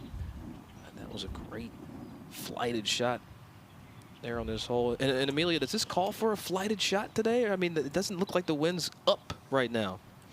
I've seen a variety from players. I would say the ones that have hit great shots, it's been just a little flighted. If you get a little bit of a flare higher shot, that wind takes it and it moves out to the right. Now the bailout is on that right side. The flighted shot, though, seems to be the more successful one today. And this is Kenneth Melendrez. And that was just husky. And that is going to cause some drama. And you know, Amelia and I talked about it, Steve, earlier this morning. We just talked about the surface and how tight they are. They're so unforgiving. If you don't make ball first contact, that's going to be your fate. And it's very easy, Amelia, to chunk it out here. 100%, especially you had the intimidation of the Straits course and the Irish course. Just the views, the course. if you don't see the right shot, you can see all the trouble that you could get into on this 17th hole. The trouble is on the left. You want to stay on the right. That wind out of the left forces you to hit it down that left side. This is towards the right here. And we're following the tee shot of Ignacio Zapata with Top Tracer technology, presented by Chase Sapphire. And that's the first shot we've seen kind of crest that right side and get to that back edge. There's a little speed slot over there. That little knob that hides the entire right side of that green. We go to 18, Miyu Takahashi to finish up with birdie. Hit that shot off that hanging lie, but another shot, putt snapping below the hole. Pars are not bad at all. Out in 35, home in 36, 1 under to get it going for Miyu.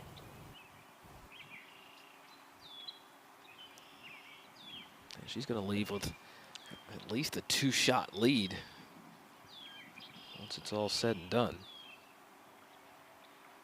And back at 18, Mohia Mansbendel trying to get one to go here at the last for birdie. Ever so gently down. There you go. Oh, but don't tell her that. She got it.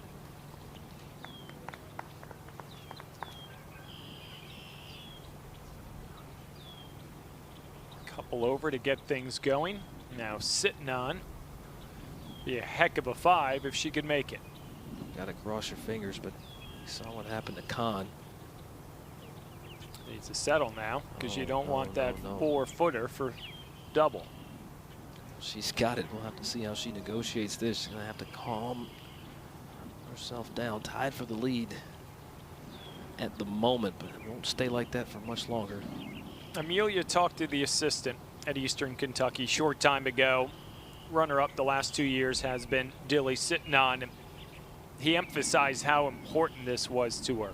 Where's that line of balance of trying to win that can be a positive and trying to win so much that can adversely affect your game? Yeah, well, the tough part is you can't win a tournament in the opening round, but you can lose it. So it's getting in and around the house at around par, which is kind of where she stands at the moment. Currently 1 under, but we know this is for a 6. But it's allowing, giving yourself the freedom to play, and that's the tough part, Steve. I mean, it's tough when you want something not to go get it. And she is unfortunately leaving this round finishing in a very tough way. My counter to your statement is maybe sometimes you can win it in the first round. Look at what Scottie Scheffler did on the PGA Tour. I know they're not giving out a trophy on Thursday, but sometimes when it's your week or things are going, you can put so much distance between you and the others. But I get the sentiment, but there's always two sides to the equation. Tough finish for sitting on there at 18, a triple bogey at the last as we take a look at the women's individual leaderboard presented by Kohler. But you see sitting on still within reach, currently 3 back.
We're back in Wisconsin at Whistling Straits for continuing round one coverage of the PGA Works Collegiate Championship presented by Kohler. Picture perfect start. Chilly but sunny, exactly what you would expect in this part of the country in early May as we head out to 18. Ali Khan, after a really good tee shot, his second. But it is one of those good days to walk the golf course. It's that perfect temperature. It's a horrible day to be in a golf cart and a great time to hit a good shot coming off that triple at the last. Unlike Sitton, who will finish her day making triple, Ali Khan has a opportunity to say, all right, I tripled 17, but even if you just have a couple of good quality shots like he's just shown us there at 18, you say, okay, that was an anomaly. Now Sitton on the flip side, it's got to wait 18 hours to hit another golf shot. Don't know if that's good or bad, but just that positive mindset, if you will. Yeah, probably felt that she was in the lead or near the lead. And unfortunately just pressed, and as you can see from this aerial shot, there's plenty of places to miss it and just be in nothing on 18. 7,000 truckloads of sand to create this course. From a nearby farm, that is a lot of sand and a lot of trucks. I keep thinking about the procession of sand in and out, just dump and go. Water looks a little calmer on Lake Michigan than it did maybe an hour ago or 2 hours ago. All right, driver in hand at 16. Timur Alalin from Arkansas Pine Bluff. Yeah, par 5, really our first look over here today, and you see those fairways got some heat in them, and then downwind par 5, you gotta love it. Sophomore from Ukraine, 4 top 10 finishes this season. Also a runner-up at the Dortch in this group as well. Jaden Thompson from Prairie View A&M, senior from Columbus, Ohio, finished 20th in this championship in 2024. You know, we had Will Lowry in earlier, and we asked the players by show of hand, if this is your first time playing this championship, it looked like about 70% of the people in the field have never played this tournament before. So wonderful seeing the game grow. Just a little draw off that right side, and that is splitting the middle.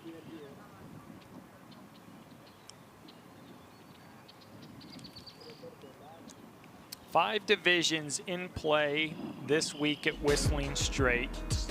Some of them playing the Irish course today, like the men's Division II teams. Kentucky State, 8 over, 2 clear of Fayetteville State. They'll make the jump over to the Straits course tomorrow, so we will see a lot of the Division II action on Tuesday. We head to 17.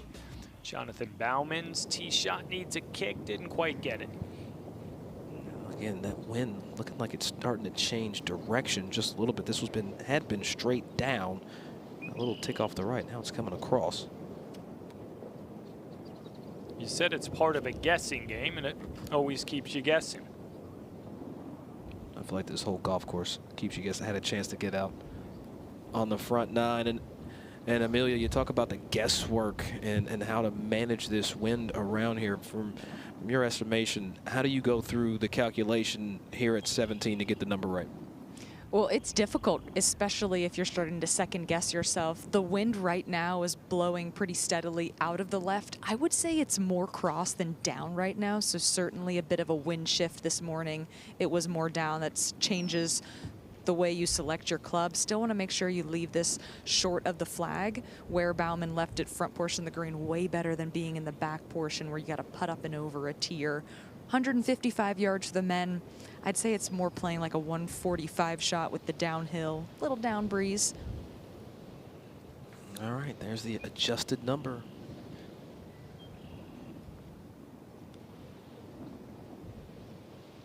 Feel free to kind of start this just left of the flag.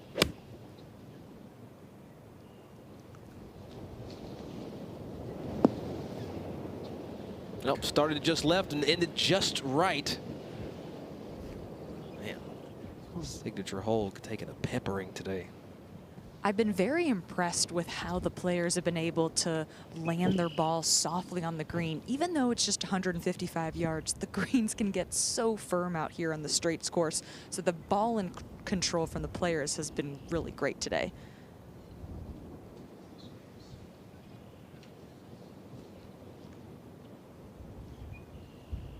This is Agib Hughes from North Carolina A&T, the freshman from Nigeria. Big opportunity for freshmen playing the national championship, getting called up, earning your spot. This is a really good line. Another one of those flighted shots in Amelia, another one landing soft.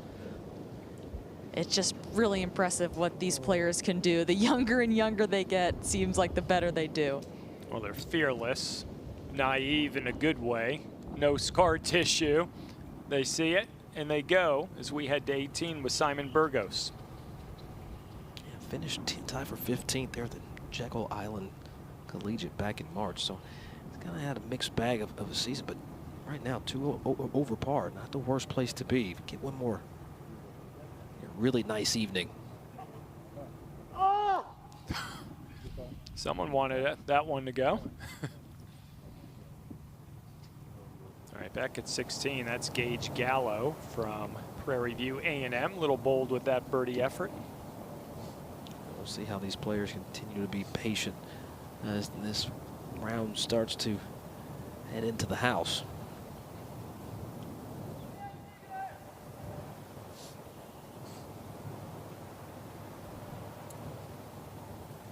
And we go back to 18 with Ali Khan. Good tee shot, solid second. This to finish up with birdie 3. So in 24 rounds this season, he's had 10 rounds at even or better. He's at even right now, scoring average 72 and change. He continue with that stat. Well, he's already pretty safe to that stat, Steve. Yeah, get down in 2. That trend will continue. Oh, the ball bobbled right there in the middle of it. Took a lot of heat off.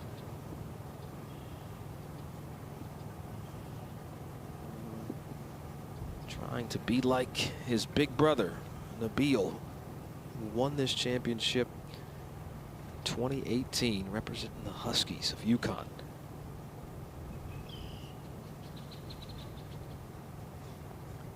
Two-putt par at the last. And other than that misstep at 17, and it was a big one, Ali Khan in with even par 72. You can see the frustration, but if you are him, how do you focus on the positives and a lot of good things you did today? I had 72 shots and one of them was bad. When you put it like that, it's kind of simple. It's like, hit one bad shot. You're going to hit some bad shots. Unfortunately, that was the wrong place to hit the shot. Now KJ Ofahanawe, currently 2 under, trying to stay there with this putt at 18. It's a player that's got the ability to take this championship this week. He has the pedigree. He's got the game. The question is, can he put it all together in the same week, multiple rounds? We'll work away from the clubhouse, start to move in here, but got to hit it first. See those long shadows, Steve? So getting that afternoon, that late afternoon speed, maybe some dew coming out early tonight. Slowing down the greens just a tick. Under par, though, on day number 1 for KJ Ofahanawe. Keeps them squarely into the mix as they'll head to the Irish course on Tuesday for the second round of play. And as you said, it's part of the process. So many things in there, in the mix for KJ, just trying to put them all together at the right time.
We're back in Kohler, Wisconsin, Whistling Straits, 38th edition of the PGA Works Collegiate Championship. Some of the very best in the men's and women's game. We're showcasing them here the next 3 days, the dimensions of diversity that this event has created and continues to do. So vital to the growth of this game. As we go to 17, Jonathan Bauman, that's a pretty good looking putt. Yeah, absolutely. Give me 2 all day for the freshman out of Harker Heights, Texas. Love the smiles as we go to 18 with Juan Melita, Arkansas Pine Bluff. Players not forcing the ball all the way down, but leaving themselves some full swings, as you can see, downwind there on 18. Tee at 17, Pedro Pereira from North Carolina A&T.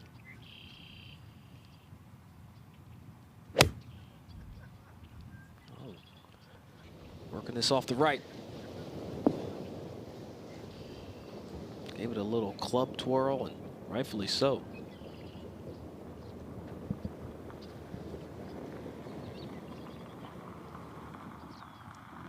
Keep it here at 17. Playing alongside Pedro, Jules Deroux, and Gage Gallo. This should be Gage ready to go next. Sophomore from Trophy Club, Texas. Coming off a tie for 22nd at the SWAC Championship.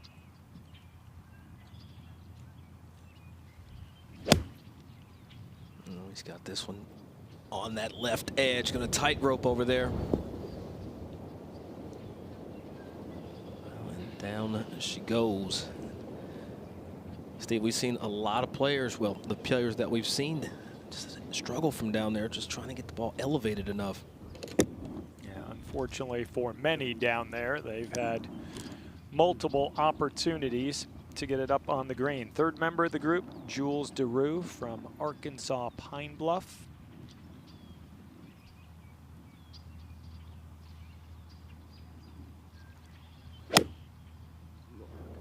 Just a long, patient golf swing. Needs a break. Oh, what a bounce. He got it. Landed right on the seam. Got a little ground love. That helps. Haven't seen many balls on the left side of this hole. Now, if it's left, it's usually down low, and most are short and right of that hole location. And shot definitely had his attention. All right, tee at 18, Jonathan Bauman. Coming off that birdie, iron in hand off the tee at the last.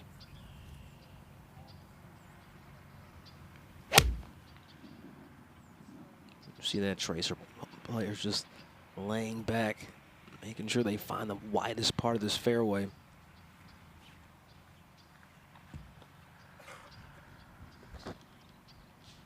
From the tee, Steve, you can see the fairway down the right. You can't see that fairway kind of when it starts to meander around toward that left side with all those sandy areas down the left. Just anywhere at that left flag on the roof there, straight ahead. Ugib Hughes also with iron.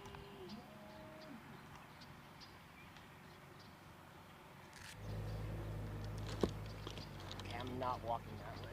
And it shows you, Doug, as we take a look from high above at 18, you don't have to force it down there much deeper than 230, 235 off the tee. Yeah, especially when you stretch this hole all the way back, you can get it almost out to 520 yards with an uphill tee shot that plays down on the approach some 4 paces there from that right side, and then you really have to kind of pick it. The green is built to catch balls from the different angles of the fairway that you play. You want to play it down the right, you see how you have that kind of X green shape, and that is a very, very well thought through finishing hole. A lot of history right here on this green. And think about a lot of the memorable moments from Jason Day, Martin Keimer, Vijay Singh more than 2 decades ago. Ryder Cup less than 4 years ago was held right here at Whistling Straits. We go to the green at the last. Ignacio Zapata from North Carolina A&T. He was a late substitution for the Aggies.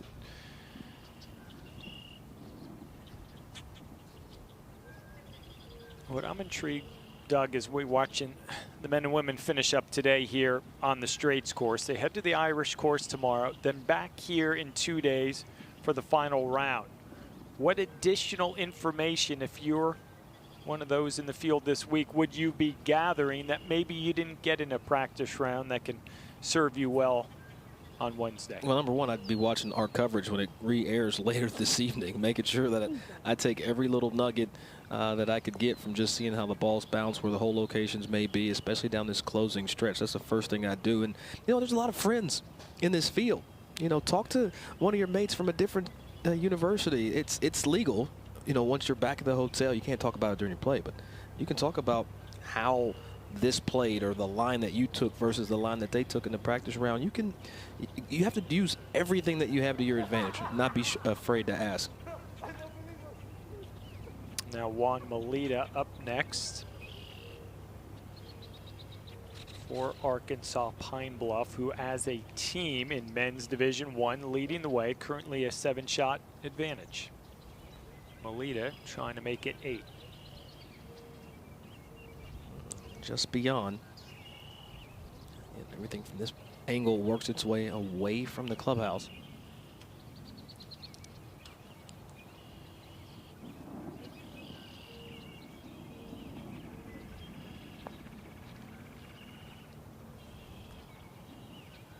It looks like he set that up on the right edge, and I don't know, there's about almost a cup of break in that putt. Good start though by Melita. What'd you say about boring golf? Not a lot of sizzle to that scorecard, but 2 birdies, 3 bogeys. Good way to get things going. Now Caden Thompson at 16, birdie putt on the way. Beautiful and that's stroke. Center cut. Yeah, beautiful stroke right there. Just a flowing stroke, just no apprehension there. Just let the head go, quiet hands. Yeah, that's the second birdie in the last 3 holes for Jaden Thompson. Now at 18, Kenneth Melindres, Prairie View A&M. Similar result that we saw Melita a short time ago. Yeah, tied for 22nd back at the SWAC Championship. Got that stability shaft there in the putter. Trying to find something on the greens.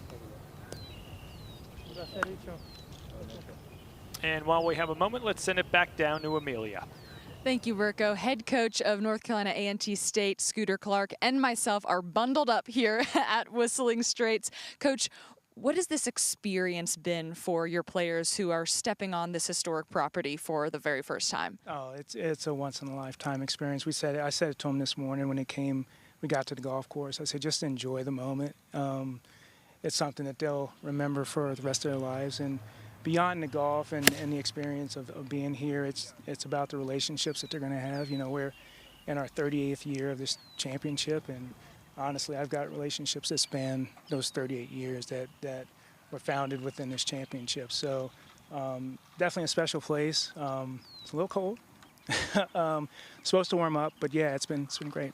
Your team has the opportunity to play the Straits course, which we're on right now, and the Irish course. What was the strategy in managing how to figure out both golf courses one time for the tournament? Well, you know, for both courses, you got to be able to really control your ball flight. That's control your ball flight, control your distances, and really over here going into the tournament, and we had our conference championship 2 weeks ago, and that's really when we started working on just that, controlling ball flight and really keeping the ball flight down. And conference, we worked on it back home, and so here we are, and we did it. You know, we worked on practice round, and luckily, you know, the wind is kind of benign today, but it's supposed to pick up. So, but again, I think with both courses, it's really just controlling ball flight, ball placement. You know, we worked on our distance control, and really those are the keys, I think.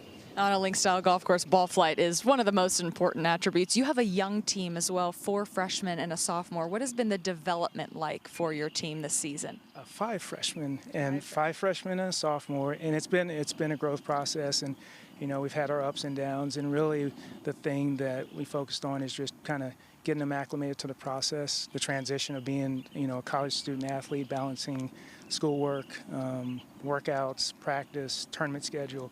So just really getting them acclimated to college life as a student athlete has been a big part of it. So again, from the fall semester to now, just really kind of going through that growth process, the maturation, understanding that they can't go out and do some of the things that regular students do, and that they've got more demands. And so it's just all a part of the process. And we've got Camilo as our sophomore, that's really our kind of our team captain, and been the one, you know, kind of, I'd say, off the course and somewhat on the course, kind of leading the team. And you know, now you and I talked before, Pedro Pereira came in. He's from Portugal and came in mid-year and really has ignited the team and really kind of added a bit more competitiveness to it. Competitive is a great thing on a team. Thank you so much for the time, Coach. Good luck to your team the rest of the way. Appreciate it. Always good to hear from Scooter Clark. We go to 18. Watch Bauman finish up his second. Very balanced finish position. Usually leads to good shots. Like that. Great chance for Bauman to make birdie here at the home hole. And we heard Amelia talk to Scooter. He talked about the friendships, the relationships of nearly 4 decades.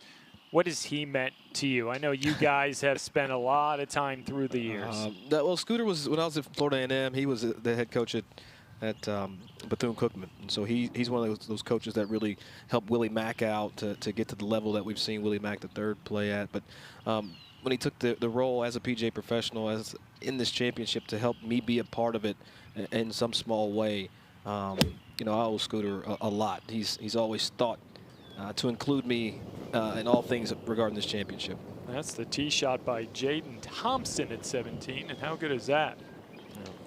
Again, this hole has been target practice today, but it's also given up some big numbers. And that's what you want to see in a championship setup. You want to see some birdies be made. You also want to see, Amelia, you want to see a little carnage every so often. Yeah, carnage is enjoyable sometimes for the spectator. It's never enjoyable for the player.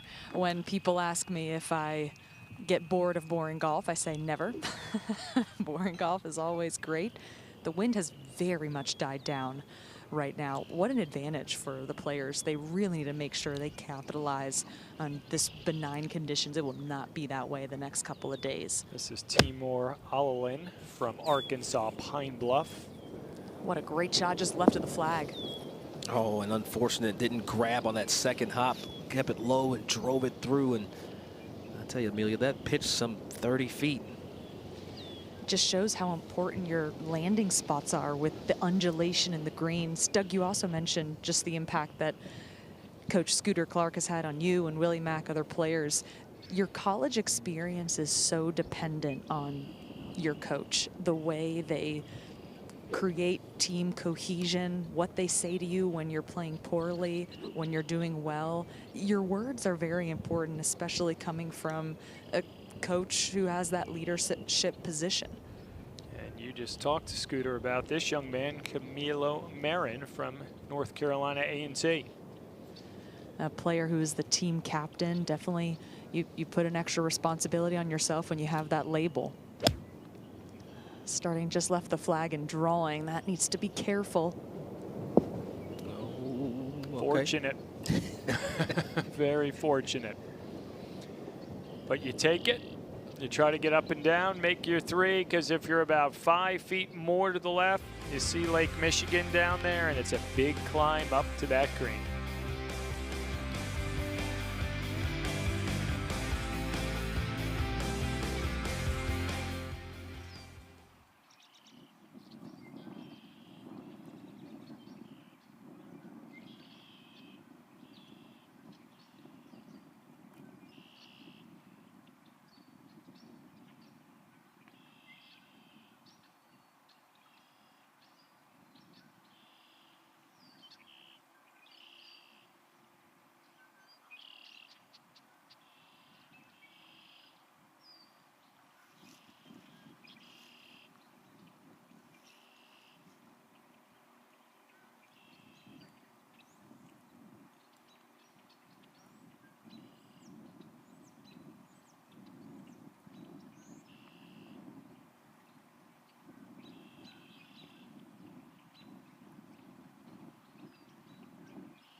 We are back at 16. Jose Beringale from Arkansas Pine Bluff for birdie, and he's got it. Yeah, you got to pay that off. You get in there, inside of 8 feet. Trying to make some birdies. That's 2 in the last 3. It's been a roller coaster of a day. That's not boring golf. We talked about it earlier. That's a little bit more sizzle, as you said.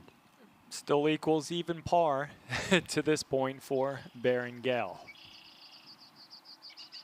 Great look from off the coast of Lake Michigan all the way back up to the green at 18. We're going to pick up Jonathan Bauman, also from those Golden Lions of Arkansas Pine Bluff.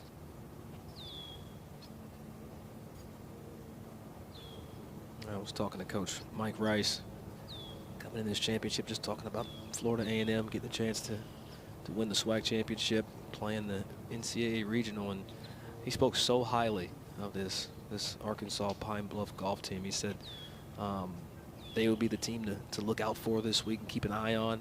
He felt that they play some really strong golf, so let's keep an eye out to see if Bauman can get this one to fall here at home.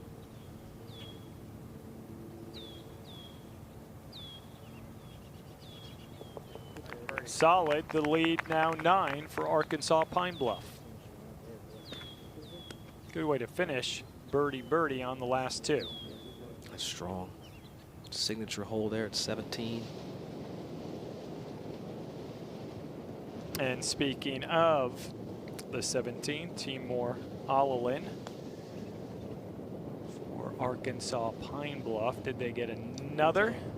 That close. See, we were talking about those toboggans. That's the toboggan right there that was in the gift bag for all the players in the field. They're a little more dense than the average ones. I'm certain Amelia's got one of those extremely warm winter hats on. I'm an expert in having the right toboggan.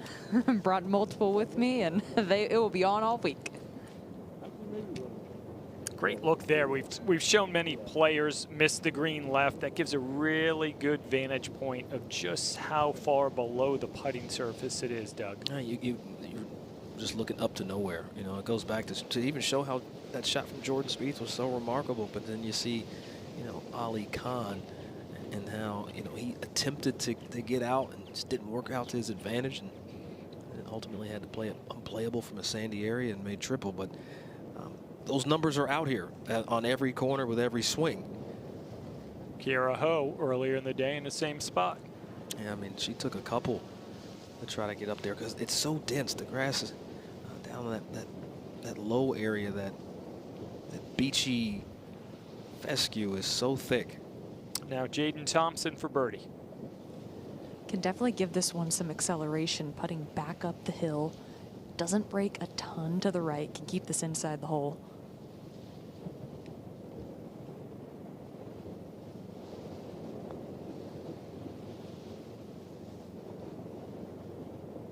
Yeah, just hard to believe, Amelia, it breaks that much from so close.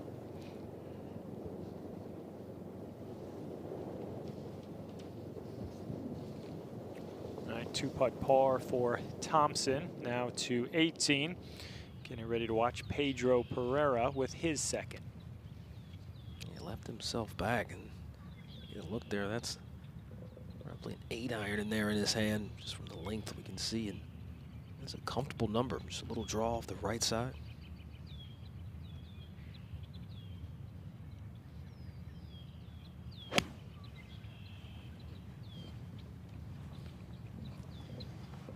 He overcooked that, just a touch. You can see that, Stephen. I feel like we were in an era of a lot of cut players, but now we're starting to see more and more younger players starting to work the ball back right to left with a high level of precision. Although I feel through the years that cut, you can control it a lot more than that draw. And it just listens. It just listens. Making our way back to the tee at 17, final group. of men. They're groups of 3 this year, so just another little added element to making this championship memorable for everyone involved. Yeah, and going off straight tees, I was very surprised when we had our championship meeting and talking to the team there at the PGA of America. We were doing 3 balls in straight tees. I thought we'd do split tees, but Amelia, it's really been wonderful. Or, excuse me. Oh, it has. The pace of play has been excellent. The way the players have managed the golf course, it's been impressive. Barringale's tee shot on the way.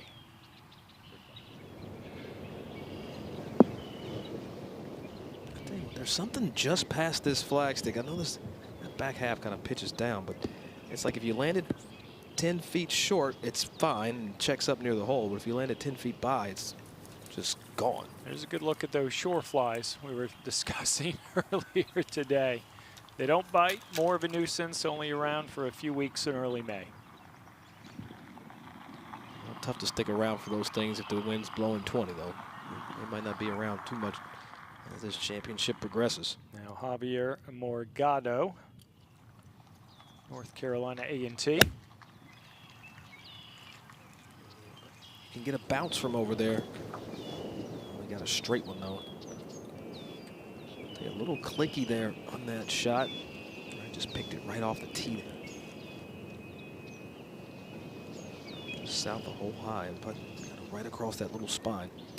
Jacob Holloway, Prairie View A&M. They're one of the 2 teams currently at 13 over, 9 behind Arkansas Pine Bluff. And as we share a continued sentiment on our college golf coverage, a 9-shot deficit, especially with 2 rounds ago, but you divide it by 4 because there's 4 counting scores that impact it. So it's truly a birdie bogey swing by the first and second team, and you can make up ground quickly. And not unless you do that. That will help you go the wrong way.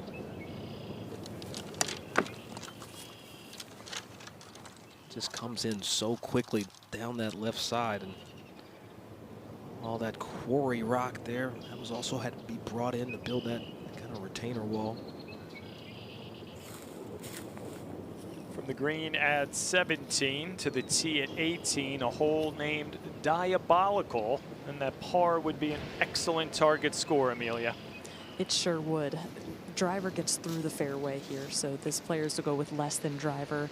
Down the right side gives you the best angle into the green, flag right in the middle of the fairway. Important to pick your target and give yourself a confident swing. This is Thompson.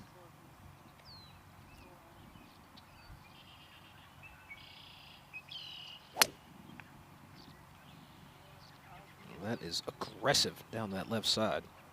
Yeah, the left side's a bit riskier. Oh, and that's perfectly executed, but I don't know if that's the way I would have selected to play this golf hole. Is there much of an advantage going down there? Yeah, you can take off a few yards, and you're playing still downhill from either angle, but it's really one of those things. What do you like the green to sit off the left of your sight line, or do you want it to sit off the right? You got to pick kind of your spot. Amelia, where would you hit this? I would go probably to the right. I feel there's not much of an advantage, in my opinion, going left. You just find the wider part in the fairway and then dial in that iron. Marin with iron looks to be going down that right-hand side. This is coming out low, should have some run to it.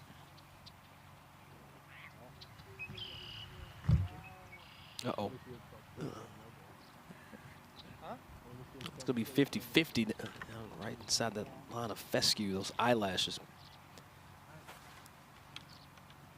Got that thing to really turn over.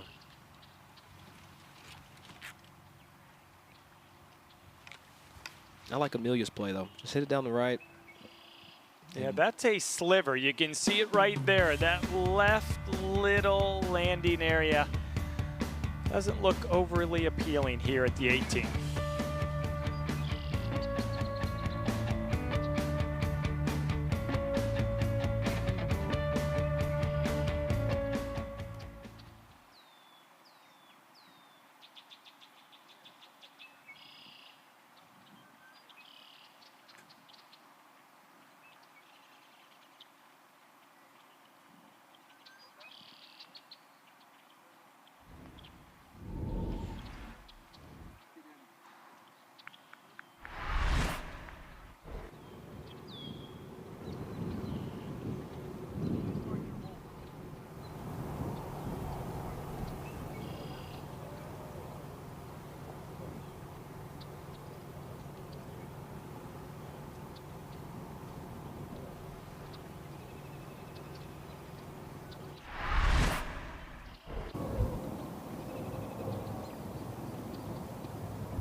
Really good. Attaboy. Perfect.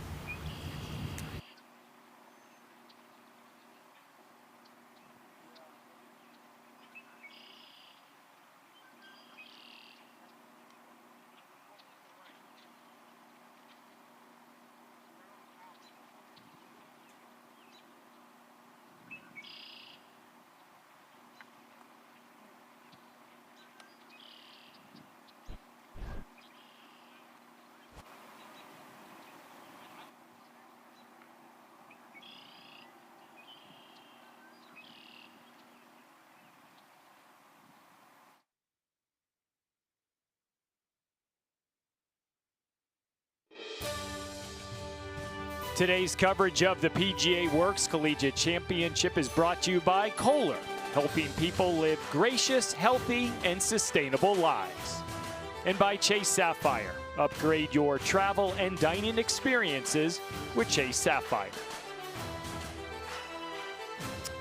5 divisions in play over the course of 3 days. 38th playing of the PGA Works Collegiate Championships. The Straits course and the Irish course, both in use. The action going on at the Irish course today. We'll see these teams tomorrow on the Straits. Division 2 for the men. Kentucky State will sleep on the overnight lead, a 2-shot advantage there.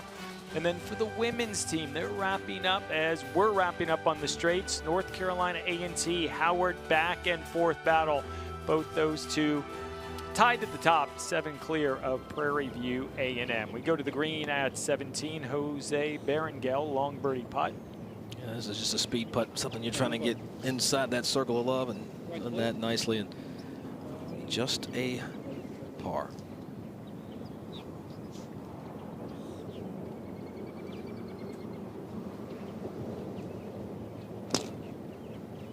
Top 5s though in his last 2 events, Burko, might be a player to keep your eye on. A lot of men and women trending in a good direction coming into this week. Now at the 17th, Jacob Holloway, long one for his 3. Kind of uphill from this back half of the green. Should start to swing off that ridge. See it right here. It's a great camera angle to see. To push. A solid effort. So should just give 1 back there at 17th for Holloway. Well, he must have had a decent lie. Went to break, he'd hit it left and hit it to that back edge. So now this is Morgado. There you go, no issues there for Javier. It'll be interesting to see once both waves, if you will, play both golf courses. Does one stand out above the other in terms of difficulty, scoring average, opportunities? You know, to go really low, or maybe par will be a solid number. Well, you know, I'm the golf nerd, so I'm looking forward to getting out of here tonight and diving into the data from the courses, looking at the scoring averages on the par 4s, par 5s, 3s, etc., and just seeing where the course had the most bite, and then comparing those after tomorrow. All right, we're going to head to 18 in the fairway. Alalin, his second, Amelia. 180 yards. If you can get this 175, that gets into that bowl where the flag's located. This needs to jump a little.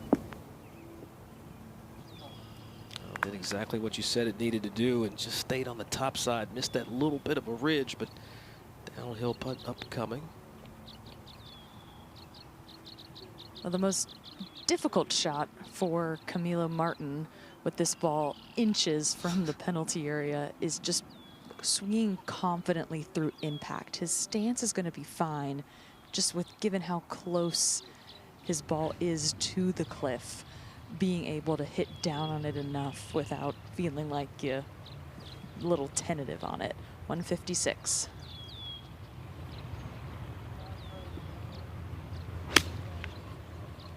This is a nice high ball. Yeah, not tentative at all there. Good result by Marin, and we were showcasing Jordan Spieth at the Ryder Cup left of 17 a few years back. The way you described that shot, Amelia, I was thinking of Jordan at Pebble on the 8th when he was seemingly, oh, there's a great look. From behind you couldn't tell. That was what was right in front of Marin when Spieth pulled off the shot, and there was that great camera angle of you're one step away from perhaps not taking too many more steps afterward, shall we say. Oh, that was exactly what I was thinking of. And Jordan, when he hit that shot at the 8th, he immediately backed up, afraid of falling in. Not quite the same for Marin. Now Thompson with 150 yards in. So there's your difference, Amelia. 30 yards down that left side. 100%. Just a short club, low trajectory here. Also trying to skip it just short of the bowl and get in it. Well articulated and well executed. Tell you what, that young man's swing is technically sound. Put that on replay. Yeah, he had a plan, and yet again, I'm going to continue to refer to it. The smiles on these faces of the men and women. It's what every coach has told Amelia. Enjoy the experience. Soak it up. A potential once-in-a-lifetime opportunity, and that's exactly what these student athletes are doing, saying embrace the moment, develop some relationships, play some good golf, and see where everything shakes out come Wednesday. All right, last group of the day on the tee at 18. Berenguel getting ready to go like many. Iron in hand. It just makes sense. Anywhere just left of the trees down the right side. It's tilted there. The ball will come back, but he's actually aiming down the left.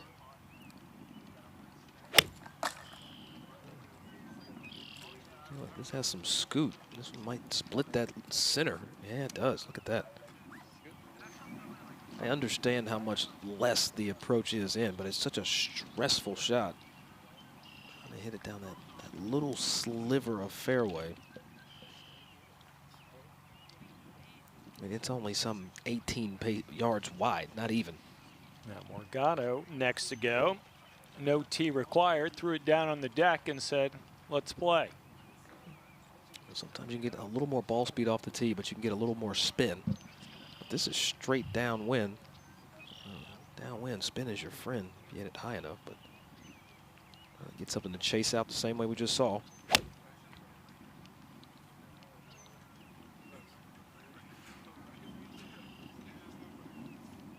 Hang in there. It's got to put the brakes on. Okay, still flat. That's part of the planning in a practice round. How far is too far off the tee at 18 as we watch Jacob Holloway? Yeah, but game speed just a little different than practice round speed, especially when you have the nerves added in and another aggressive play.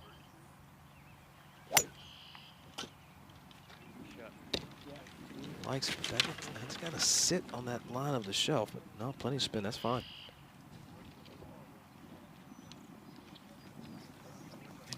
One in the fairway or the green? Yeah, 3 decent ones off the tee there at the last for that final threesome. So we will bring them to conclusion on this Monday at Whistling Straits. Take a look at the men's individual leaderboard through 18 holes. Igor Zubov, the Delaware Blue Hen, 5 under 67, bogey free. He'll have a 3-shot lead over Logan Vargas and Tamor Malik. On the women's side, Miyu Takahashi from Nebraska, 1 under 71, the lone woman individual to break par. Sitting on, had a chance. Still, he's sitting on, runner-up last 2 years. That triple bogey coming down the stretch, but certainly within reach through 18 holes. And the Nebraska Cornhuskers well represented, 3 of them in the top 5. Got a quick moment. We will take a look at these bold plays we saw on day number 1, and it is presented by Kohler. And there were a lot to choose from, Doug, but we had to narrow it down to just a handful. We talked about Igor Zubov and what he did on this Monday. He was out early, a few hours ahead of these final groups. This was at 18 for a round of 66. Yeah, just a beautiful putt. He had look, his game was on cruise control today, making birdies, bogey free. Yeah, 5 under 67 for Zubov. How about Taimur Malik from Long Island University for birdie at the par 5 16th. He gets that to go, opens up with 2 under 70. KJ Ofahinawe from Utah Tech, the sophomore, cousin of Tony Finau, birdie at 17. That goes. Ofahinawe opens up 1 under 71. Ali Khan, the senior from Ball State, had it going especially early on the back 9, including this tee shot at the 12th. There you see him flight one down, only 73 feet in apex height. Controlling the traj and the spin. Just some of the bold plays we saw on day number 1 as the last couple of groups finishing up on the green here at 18. That's Timur Alalin. All right, finishes that one up. We'll go warm up, grab some dinner, and do it again tomorrow morning. Before that, that was Camilo Marin, North Carolina A&T birdie opportunity. They can't seem to figure out this 18th green, Doug. That's interesting. The putts that we've seen made have come from kind of where he's standing now in that area, kind of that low left area. Well, it was interesting because Marin hit first and his putt missed to the right. So Alalin played more break and missed it to the left. A little double breaker that's very tricky. Jaden Thompson, on the other hand, a much easier putt from a closer distance. This shouldn't move a whole lot. Tell you, Steve, getting this aerial view, you got to look at this green shape and think. I'm thinking 4-leaf cloverish, given the fact that the other course is called Irish. I don't know. I'm just might be onto something there. That's my read. All right, we've seen this putt miss low virtually all day, Amelia. Well, then you got to play it high enough. Good response.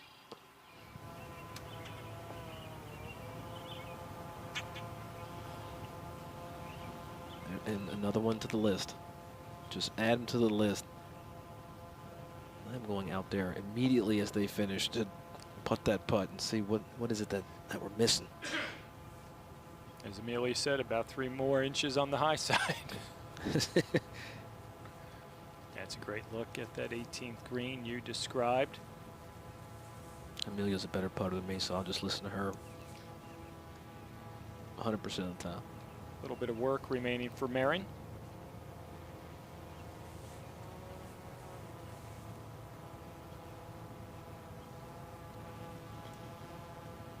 Just trying to close out a tough day.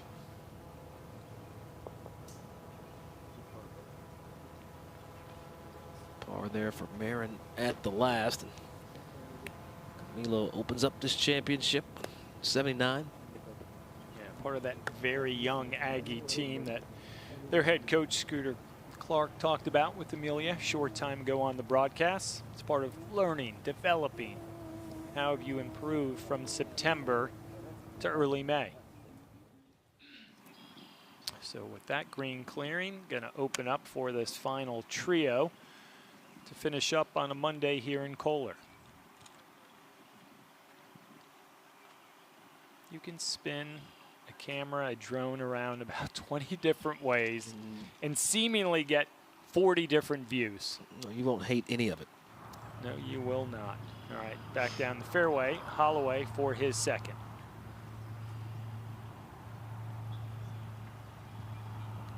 Man, this one back farther than I thought it'd be. Like in the fairway. Like a bounce swing. Oh, that was hit well. Well, club twirl late as well. And there's that little bit of bold and bounce that Amelia had talked about earlier. They kept it below the hole. That's where the putts have been made from.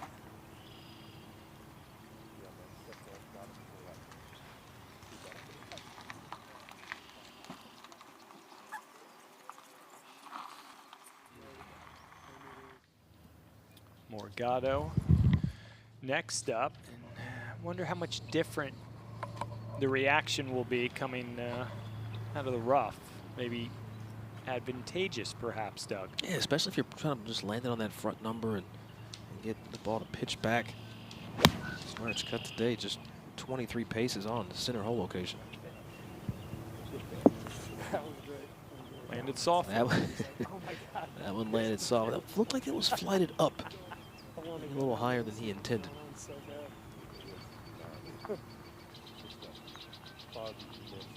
We'll say this course and these players have put on an absolute show today. Now Beringale.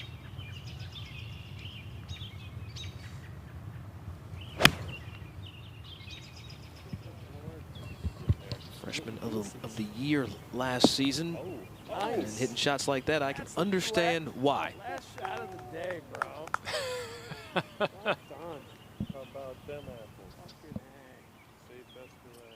They're excited, to say the least. Matt Damon would be proud as well. They're complete over on the Irish course. The women's team results through 18 holes. Tie at the top, North Carolina A&T and Howard University, both at 14 over par, 7 clear of Prairie View A&M. They're going to be front and center on Tuesday. We will have them in our broadcast window right here from the Straits course.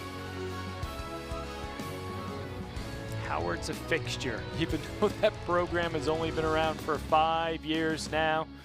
They are both on the men's and women's side, certainly a fixture. We talk about tomorrow's coverage. Quick reminder where you can see round 2 of the PGA Works Collegiate Championship. It all gets going Tuesday afternoon, 4 p.m. Eastern Time, right here on Golf Channel. Sun slowly beginning to set out here. Still got a couple hours of sunlight, but just get the sense in early May this is where you want to be. And there's a little sneak peek of the Irish course, part of this amazing property, 560 acres that Herb Kohler purchased in 1995. This was originally farmland until after World War II when the property was leased to the U.S. Army. I mean, there's history well beyond Whistling Straits as we know it today. And Herb just wanted to add something else to the guests over at the American Club, one of the finest establishments you can stay in. And he had a few people stay there, patrons saying, hey, you know, it'd be awesome if you had a golf course out here that we could play. And that was kind of how Black Wolf Run came to be. And then got back with Pete Dye and said, hey, I want a masterpiece. And well, he's got 4 now. You think about Black Wolf Run, that U.S. Women's Open, Sayri Pak bursting onto the world scene. The battle back and forth with Jenny Chisira-Porn, who was a standout at Duke, then just an amateur, making that long putt to force a little bonus golf. You remember that, Doug? You were about all of, what, 12 years old? Absolutely. I was glued in. I always remember Dan Hicks' call when Jenny Chisira-Porn just, oh, Jenny. It was that unexpected. But just some of the great memories here with all the properties that the Kohler Company have been instrumental in creating, not only for the casual and ardent golf fan, but some of the very best to ever play the game. It's hard to believe it all started with an enameled bathtub. Tell me more. I'm intrigued. Back in the 20s, that was the first product that the overall Kohler family had produced. And you want to know how much it sold for? 1 cow and 4 chickens. Sounds like a fair trade. So think about it. It's enameled iron selling for a cow and 4 chickens. You sell 100 bathtubs. Well, guess what? Now you have a dairy business, a meat business, a chicken or egg business. That's how business was done back in the day. Let's go to the green at 18 to watch Beringale, Morgado, and Holloway finish up. I'd trade a cow for a bathtub back then. No faucets. You had to bring the water in over the fire, pour in the tub. See if he could pour in a birdie. It's going to be Morgado first to go. Scooter talked about having 5 freshmen on his team and a sophomore. You talk about rebuilding, starting over from scratch, but helping to shape these players into who they'll eventually become. And you're touching a lot of points around the globe to get these young men and women to attend your university. Slow one. A little late right to left in this. It's just, again, see, we haven't seen many players get it to the hole from that left side of this screen.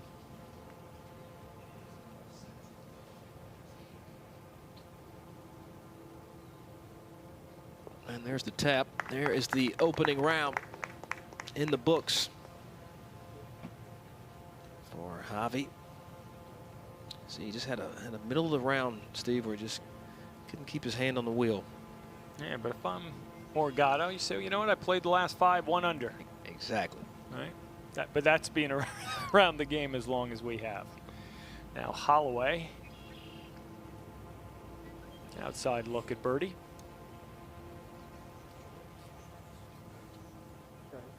Yeah, Scooter should be pretty happy. Scooter Clark, the head coach of North Carolina A&T. I mean, when you look at the body of work, 4 over, 5 over, 6 over, 7 over, 9 over for his whole team. I mean, it's consistent.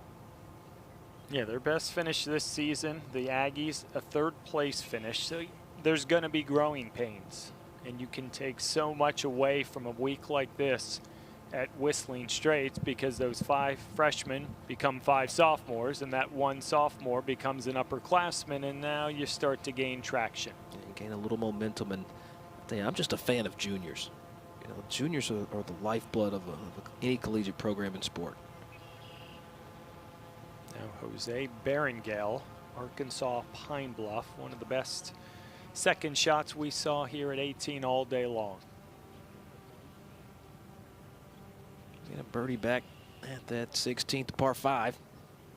And that is how you finish up in style.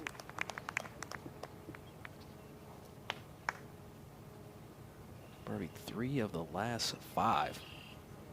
That's how you play some golf right there. Come home in 33 for 1 under 71.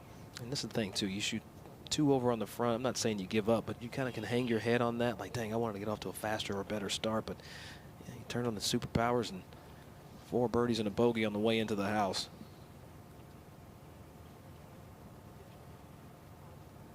Jacob Holloway, a little bit of work to do for his par at the last.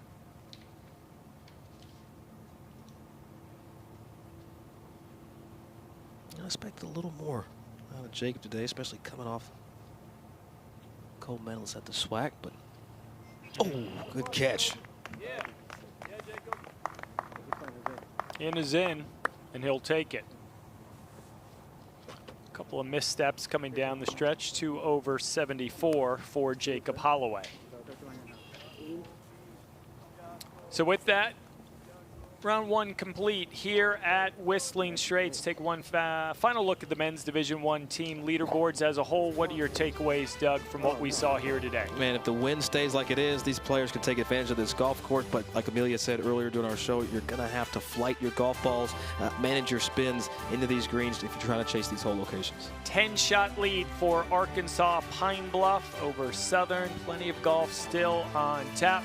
A lot of teams, opportunities to make up some ground. Coming up next, it is Golf Central. All the news, highlights, and analysis you're looking for in the world of golf. And be sure to come back tomorrow for round 2 coverage of the PGA Works Collegiate Championship. It continues here from Whistling Straits, 4 p.m. Eastern, right after Golf Today.